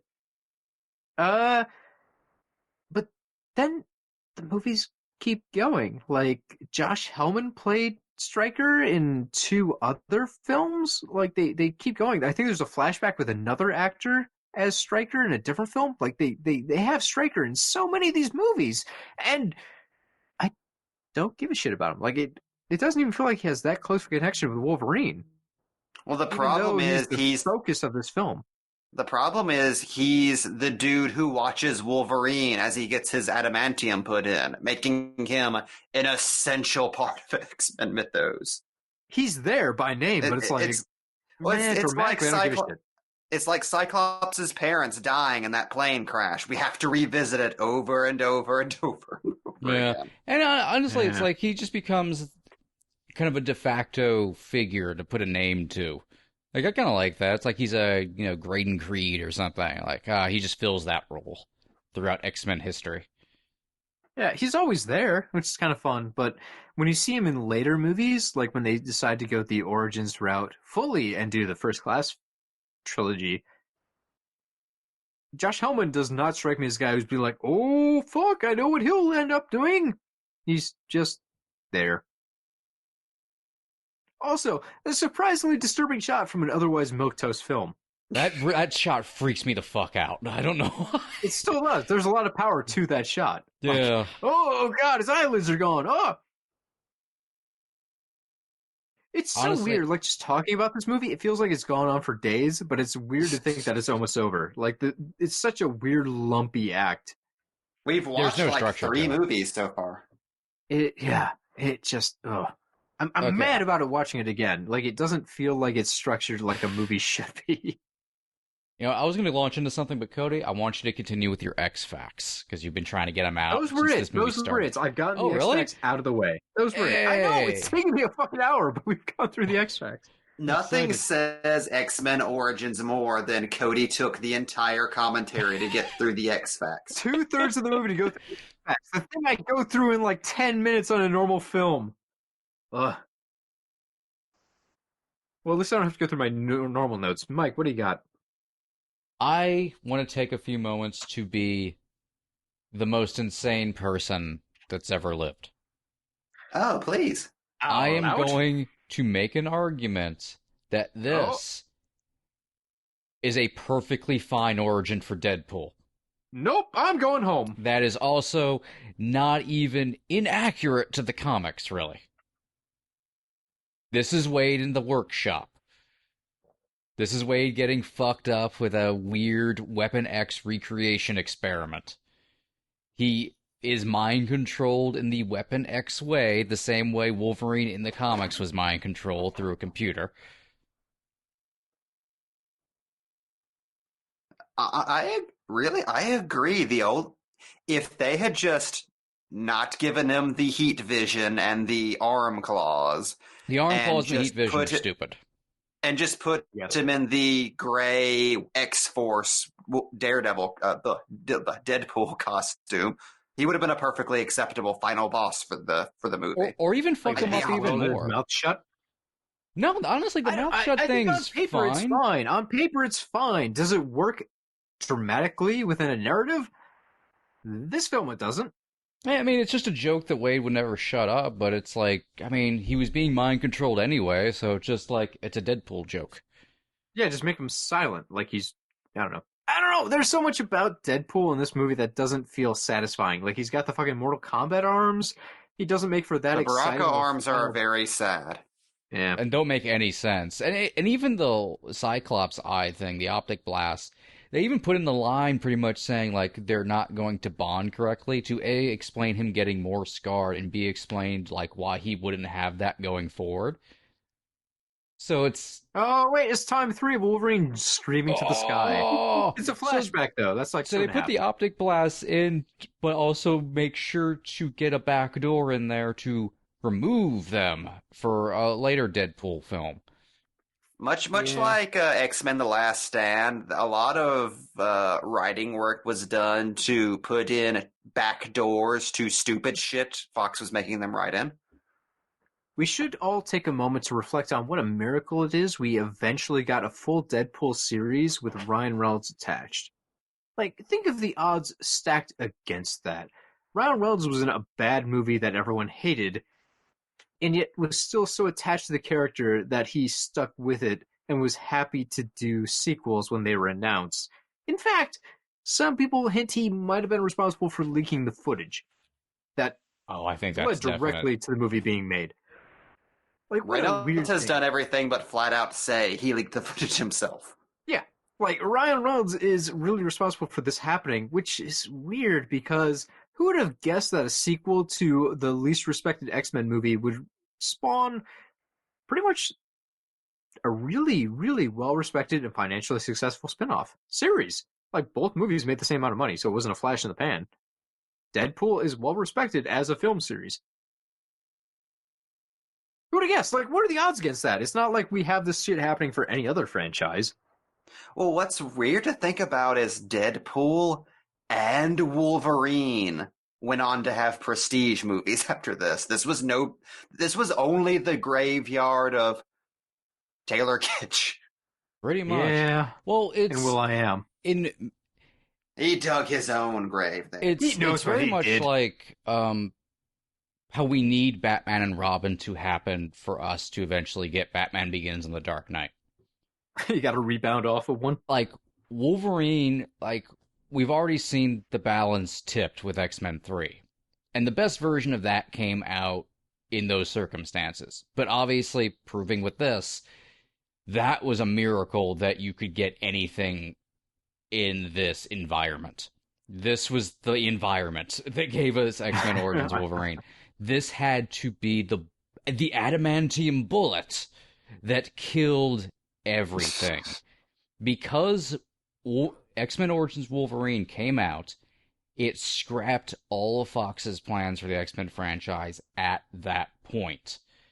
Oh, it did. And yeah, for sure. it caused such a seismic shift internally at Fox that started this road to like Rothman having to like be out. Of course, Rothman was there for many years afterwards, but it started the power change in Fox. And what it eventually led us to was X-Men First Class, to the Wolverine, to all that stuff that would come later. If it wasn't for this, the X-Men films would have gone to a completely horrible Fox 100% owned trajectory. We could have been watching X-Men Origins Storm a couple of years later. Which this was also setting up, but her cameo was cut. Yeah.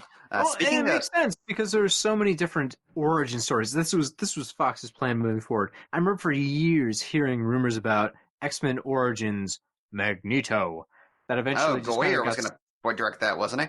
Yeah, Goyer was writing it. I forget who the writer was. Good writer. Yeah, I don't remember either. You can pretty much find like the outline for it. It's a good outline, and most of the ideas made their way into. That's why the writer of that outline has a co-writing credit on First Class. Yeah. Well, I mean, the idea got steamrolled into First Class, where we see a young Magneto hunting Nazis. Like, they just took that movie and just shoved it into a different movie with young X-Men. Yeah. Which, honestly, brings me to another point here. How many origin movies can we really name? Like, it's talked about all the time in Hollywood. Oh, we'll flash back. We'll do Die Hard with young Bruce Willis. Because they can recast. And, like, you hear it all the time, but it doesn't come to fruition that often. Off the top of my head, I can think of, like, Solo, a Star Wars story. The Scooby-Doo direct-to-video movies after Scooby-Doo 1 and 2 hit theaters. Hannibal Rising, The Adventures of Young Indiana Jones got a TV show, but, like... Young Sherlock Holmes was a thing? Yeah, that's true. But Sherlock Holmes is more of, like, it's not attached to an actor. Sherlock Holmes is I don't know, pretty wide open because there's been 1,000 different versions of Sherlock Holmes at this point. But studios talk all the time about the idea of, oh, we should go back and redo the movies with a younger actor. And we can do spin-off movies and all that shit from when they were 20 years old instead of when we met them at 50 or 60 or whatever. Well, I mean, it doesn't happen all that often, really. I don't think so. Like, it rarely makes it to the big screen. No, it's the same with prequels. There's very, very few actual prequels that have been made since that became a thing. It's No. just constantly talked about because it's a buzzword. Yeah, well, I think the same thing with like horror movies in space. There's been what, Yeah. Leprechaun, Hellraiser, Jason X. What other like horror movies have gone to space for sequels? Those three are the only ones I can think of, and that's over Leprechaun's like the a only 30-year important one. period. Yeah, Yeah. but God, this everyone is jokes stupid. now. Like the idea is when you run out of ideas, you go to space for the sequel. It's happened 3 times out of so many franchises. Oh, but it's so And overdone. Yeah, God, I know. there are so many X-Men movies where they fight a butthole in the sky. That's it. I really think like the idea of an origin story. Everyone says, "Oh, that's when Hollywood knows they've hit the bottom of the barrel," but it hasn't happened all that often, and it's strange because I can understand why Hollywood would want to do it. Imagine, okay, let's recast a younger actor who doesn't cost as much and can sign a longer contract. I mean, at this point, how many movies do we think Hugh Jackman is really going to do? Like, he honestly did Wolverine longer than anyone expected. We didn't think he was going to carry the character for 20 plus years. So My an origin story makes sense. Like for Solo, you're not going to get Harrison Ford. You'd have to use so much CGI. You'd have to you bankrupt yourself. Let's recast him. But people are often they're going to be mad about that. Like if you bring in a kid to play back a classic character, it's worked for what, James Bond, and that's about it.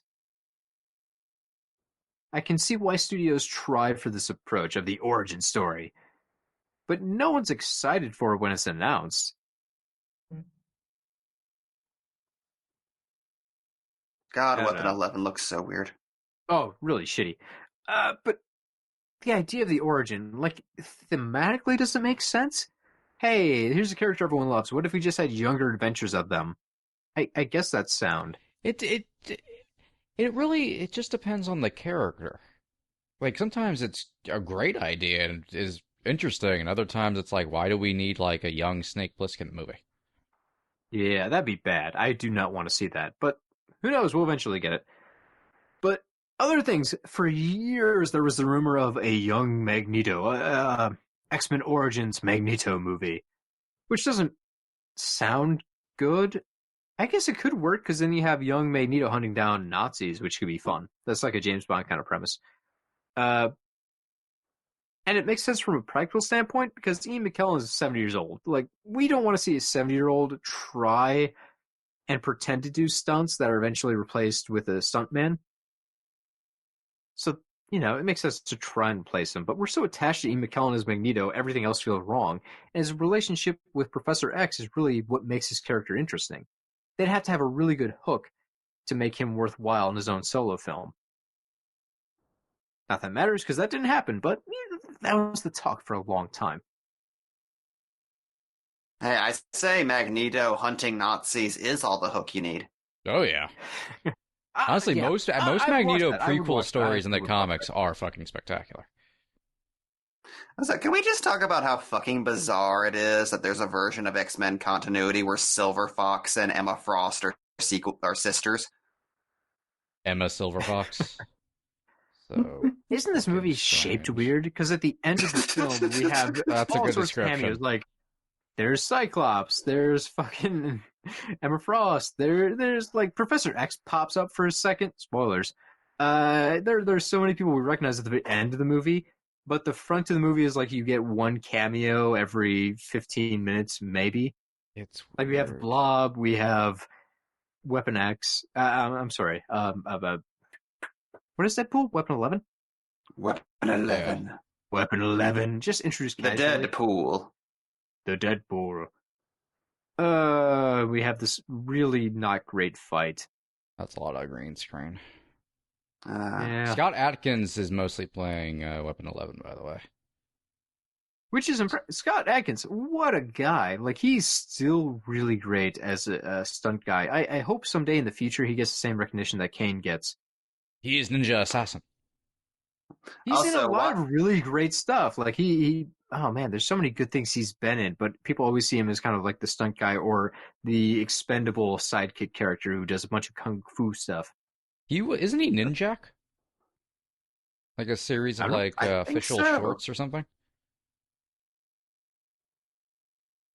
Also, the image of William Stryker ordering a Deadpool around from his Commodore 64 is fucking hilarious.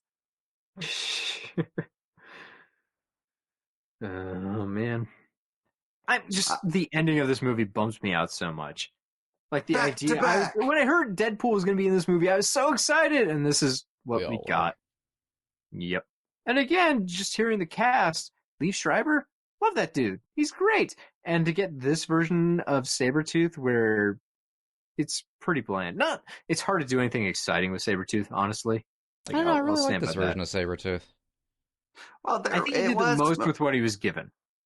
There was some more interesting stuff left on the cutting room floor. Like, we passed the Yeah. moment, but there is that very weird moment where Wolverine is given the truth about Silver Fox, walks out, and then has to walk back in like 5 seconds later whenever Victor shows up.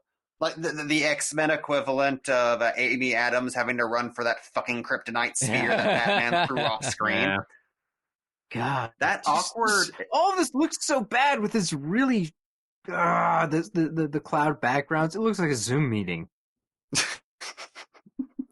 But the reason that's put together so poorly is there's an entirely different version of that sequence that they shot. You can find it on the DVD, where after finding out that all of this was just an elaborate scheme to get his powers and like his entire life since quitting Weapon X has been a lie, Wolverine just voluntarily decides to have his memory erased, which lines up with what Stryker said in X-Men 2.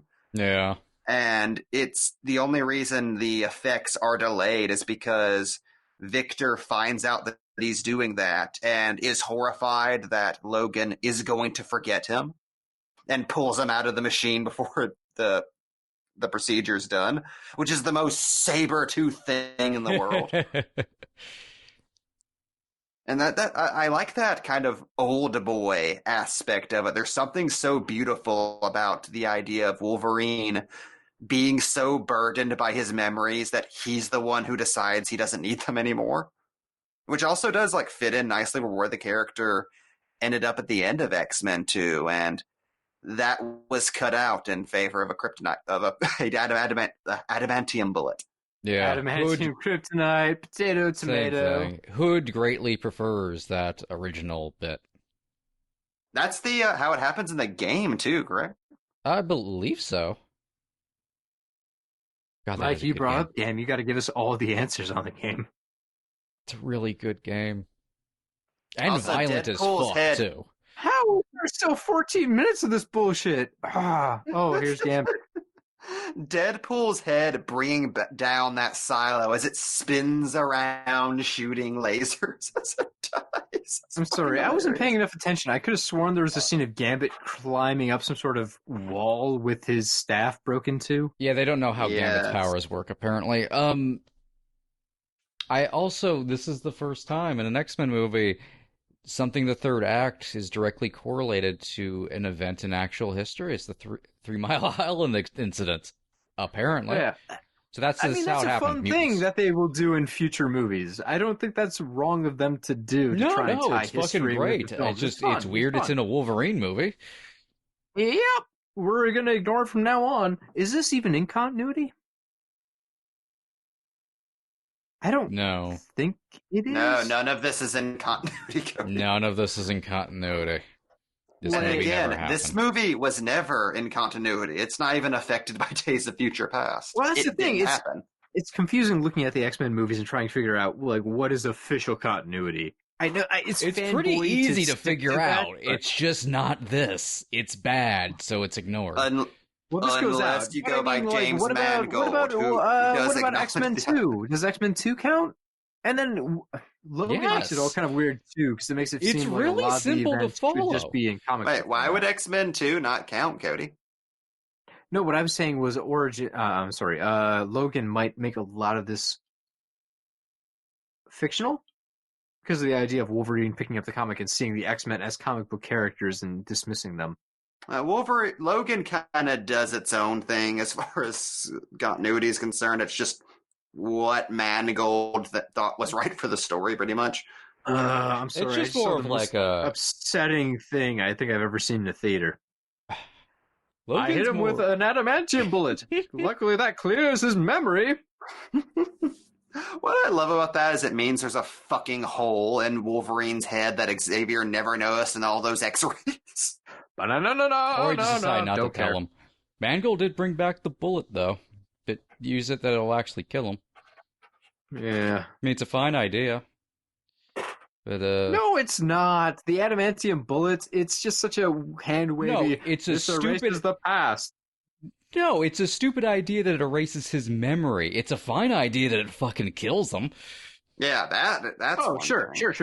Like, I don't mind that as a plot device to kill him, but as a plot device to set up X-Men 1 and ongoing... Oh, everyone universally agrees this is the stupidest thing in the world. The adamantium bullet is really a jumping the shark moment in my mind of the series. But the weird thing is, that things get better from here. The X-Men movies improve.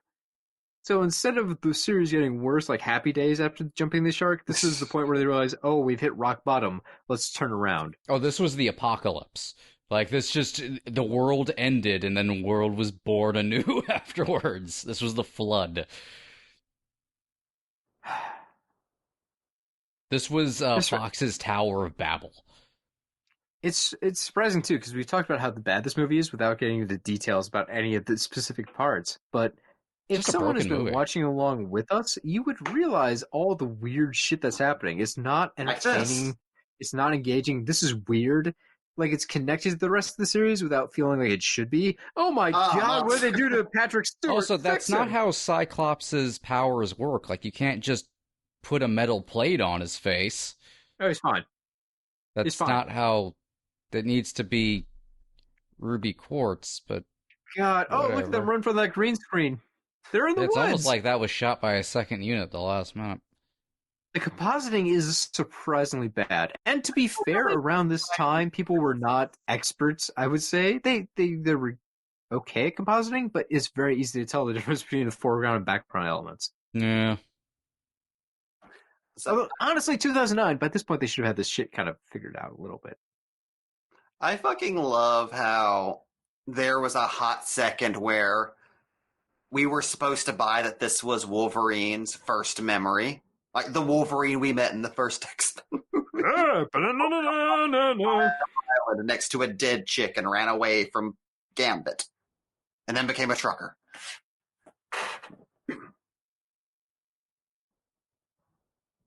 None of this is relevant to mention to Xavier or anyone else.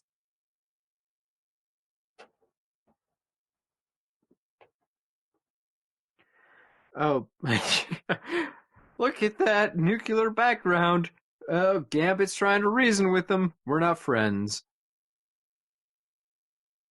I like how Wolverine wakes up and just like an asshole for 20 minutes, apparently, and that changes his whole life. And he never, ever seeks Gambit out again. Nope, that man's dead. I'll never go to New Orleans. What? It's just, oh god, it feels so much like they're like, we have to tie into the previous films, which it's doesn't also work. Why is Wolverine chasing after him? It's also fascinating to me that even it seems like the general audience seems to have erased this movie from their brain. Nobody remembers sure. this. Like you can't even really find it anymore.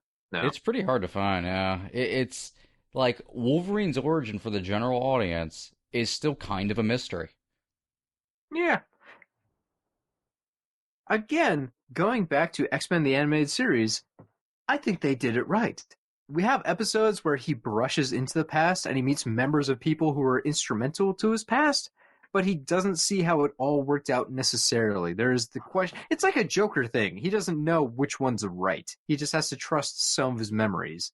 Occasionally his hands are itchy. And it lends a layer to his character of having to make up his own morality based on what he remembers and what he chooses to remember. This, on the other hand, is like, I don't know her. I guess I'm sad. Goodbye, Gambit. Where did you go? It's a very odd And then Wolverine ending. ran off of that island. Yeah, swam back to the U.S. for 15 years before becoming friends with a guy in a wheelchair. In the not too distant future. The original script kind of ended pretty much the same way. But it was more like literally like just super like the end. It didn't linger very much and had it like ended on with some nice narration to it. It worked. It's still not a good ending, but it worked a little bit better than this. Though I will always like Stryker walking forever. But yeah. Well, I mean, okay, so this one kind of did the Clue thing, where weren't there 3 different endings attached to the credits that were sent out randomly to different theaters? Mm-hmm, because Fox couldn't decide. I assumed it was just a way to get us back into theaters, like, you gotta see it 3 times to see all 3. I went once. Little did we know that soon Guardians of the Galaxy would be able to slap like 7 endings onto one. Oh, wait, this I'm was sorry. The one I saw. I saw Stryker walking into the distance. No, this was on all of them. There's 2 possibles that were included. One was the Deadpool scene, and the other was Wolverine in a bar in Japan. Oh, I never saw the Japan one. I saw the Deadpool after this, like Deadpool shushing kind of thing. I think most people, the majority of reels were of the Deadpool one, and the Japan one was only on a few. Like, that was rare. I love how this is the one they made sure to put on all the reels, and it's the one that makes the least amount of sense. Yeah. Why is he arrested for murder? Like, were they trying to say that he was in... Like, yeah, were they trying to say that he was just in jail for 15 years, and that's why we just didn't hear from Stryker? Dr. Cornelius. Why would you let that guy talk to fucking Senator Kelly? Like, what? It doesn't make any sense. It's bad. It's really, it's just so unnecessary.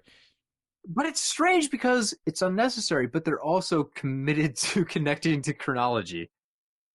One thing I will say I kind of respect, I'm mad about how not everything lines up with X-Men, the franchise, but it's also kind of nice to just go, fuck it, this doesn't work for this story, we're going to ignore the past and do their own thing. I kind of like them just saying, no, you paid for 2 hours of fun, here's 2 hours of experience, if it connects to something else, cool, if not, fuck that previous movie, this is what you get now. Which honestly is the best way to do it. It's how the better prequel X-Men movies pretty much handled it for the most part. Yeah. It's just, you either take it too far, or you do it in the dumbest way possible, and X-Men Origins Wolverine does both.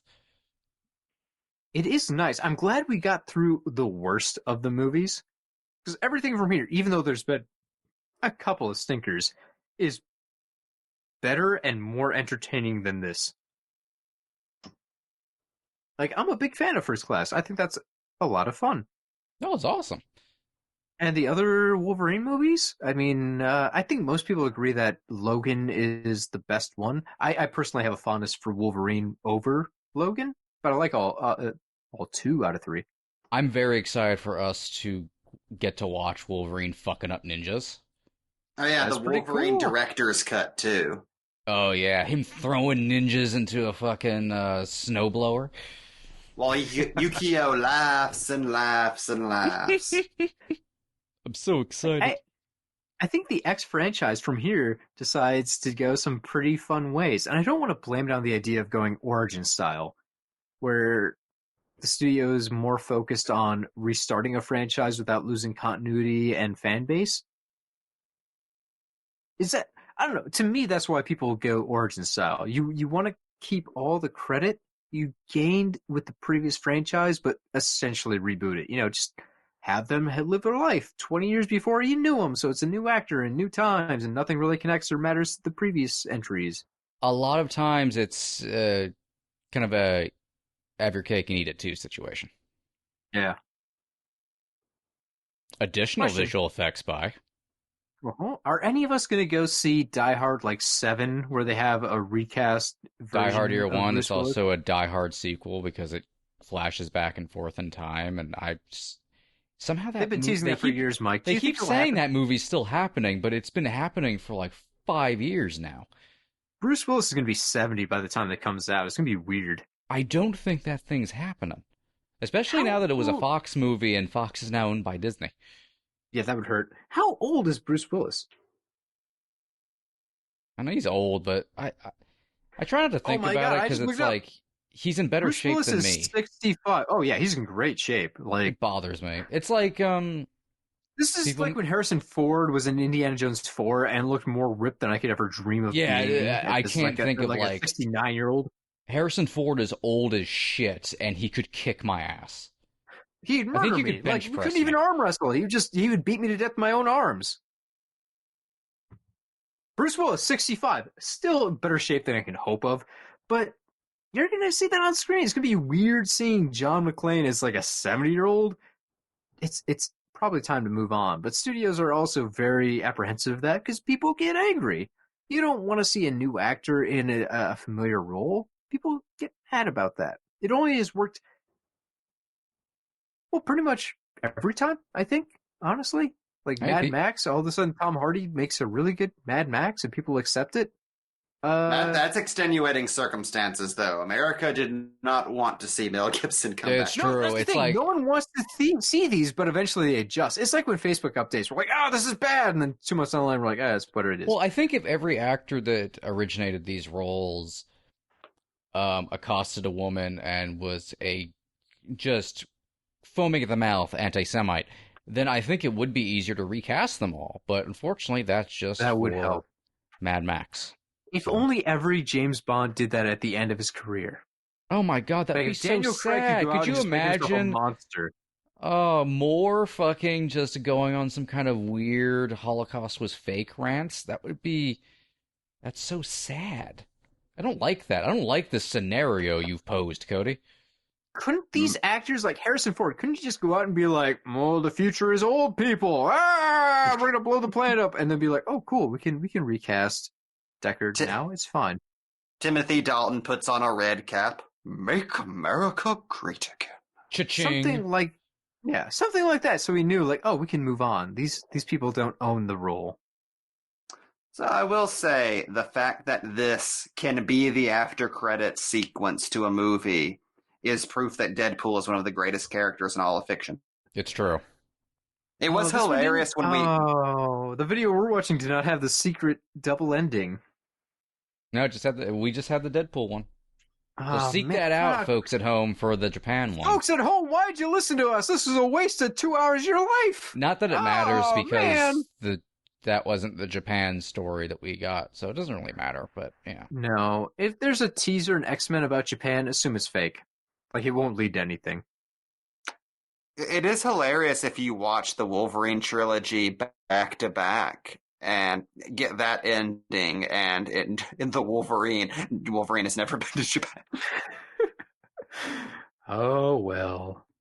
also, it's funny to think that that after credit scene with Deadpool headless, technically still in continuity. He just erased it with time travel. Made it better with time travel.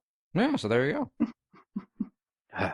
Well, folks, you have watched the worst X-Men movie with us. Thank you. We appreciate it. That's kind of you for joining us. Everything from here on out, though, is better.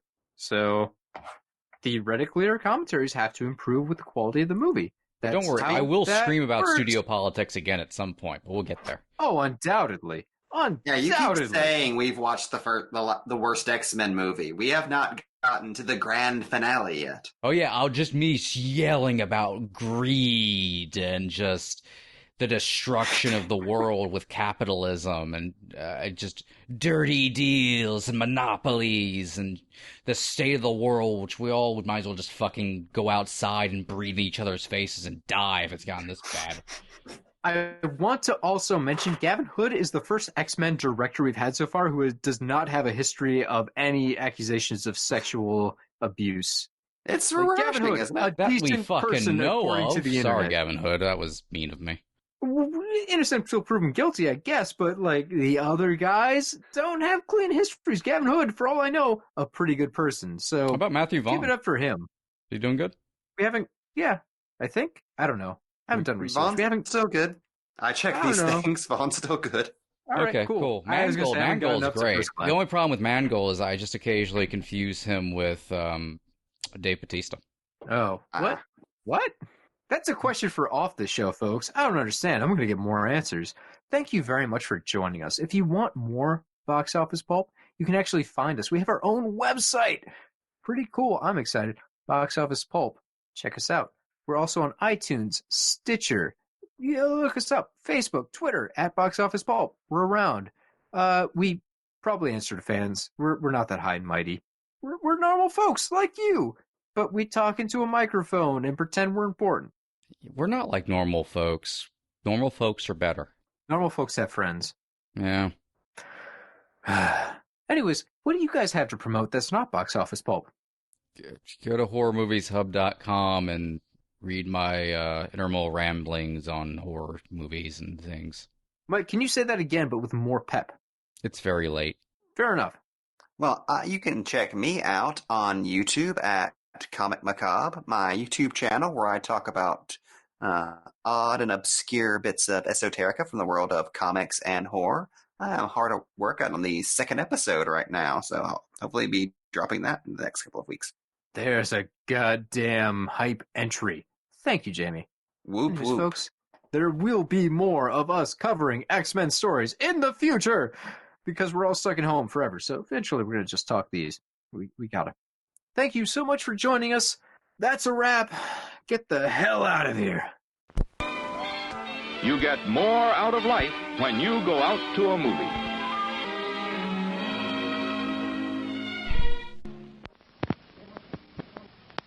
Cody, can you please take a big sip of your drink and say, you're drinking to remember? Jamie, I'm out of drink. I've been out of drink for the last 40 minutes. Oh, it's shown. I've been coming down. I don't remember the line I was supposed to say. Also, I'm sipping empty air. Perfect, Cody. That's a wrap. Got to bring like 3 cans of beer to these things. Ugh. No, you don't. No, you don't. I was engaging. Everyone was having fun. Was Cody was a good host.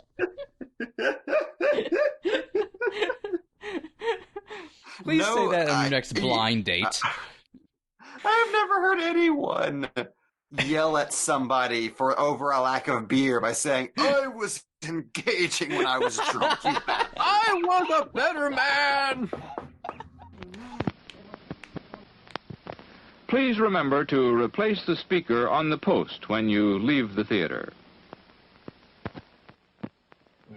This is Box Office Pulp Guy, and this has been a Pulp Podcast production. Now please, please, please, put a gun in my mouth and pull the trigger and say goodnight. And now, on with the show.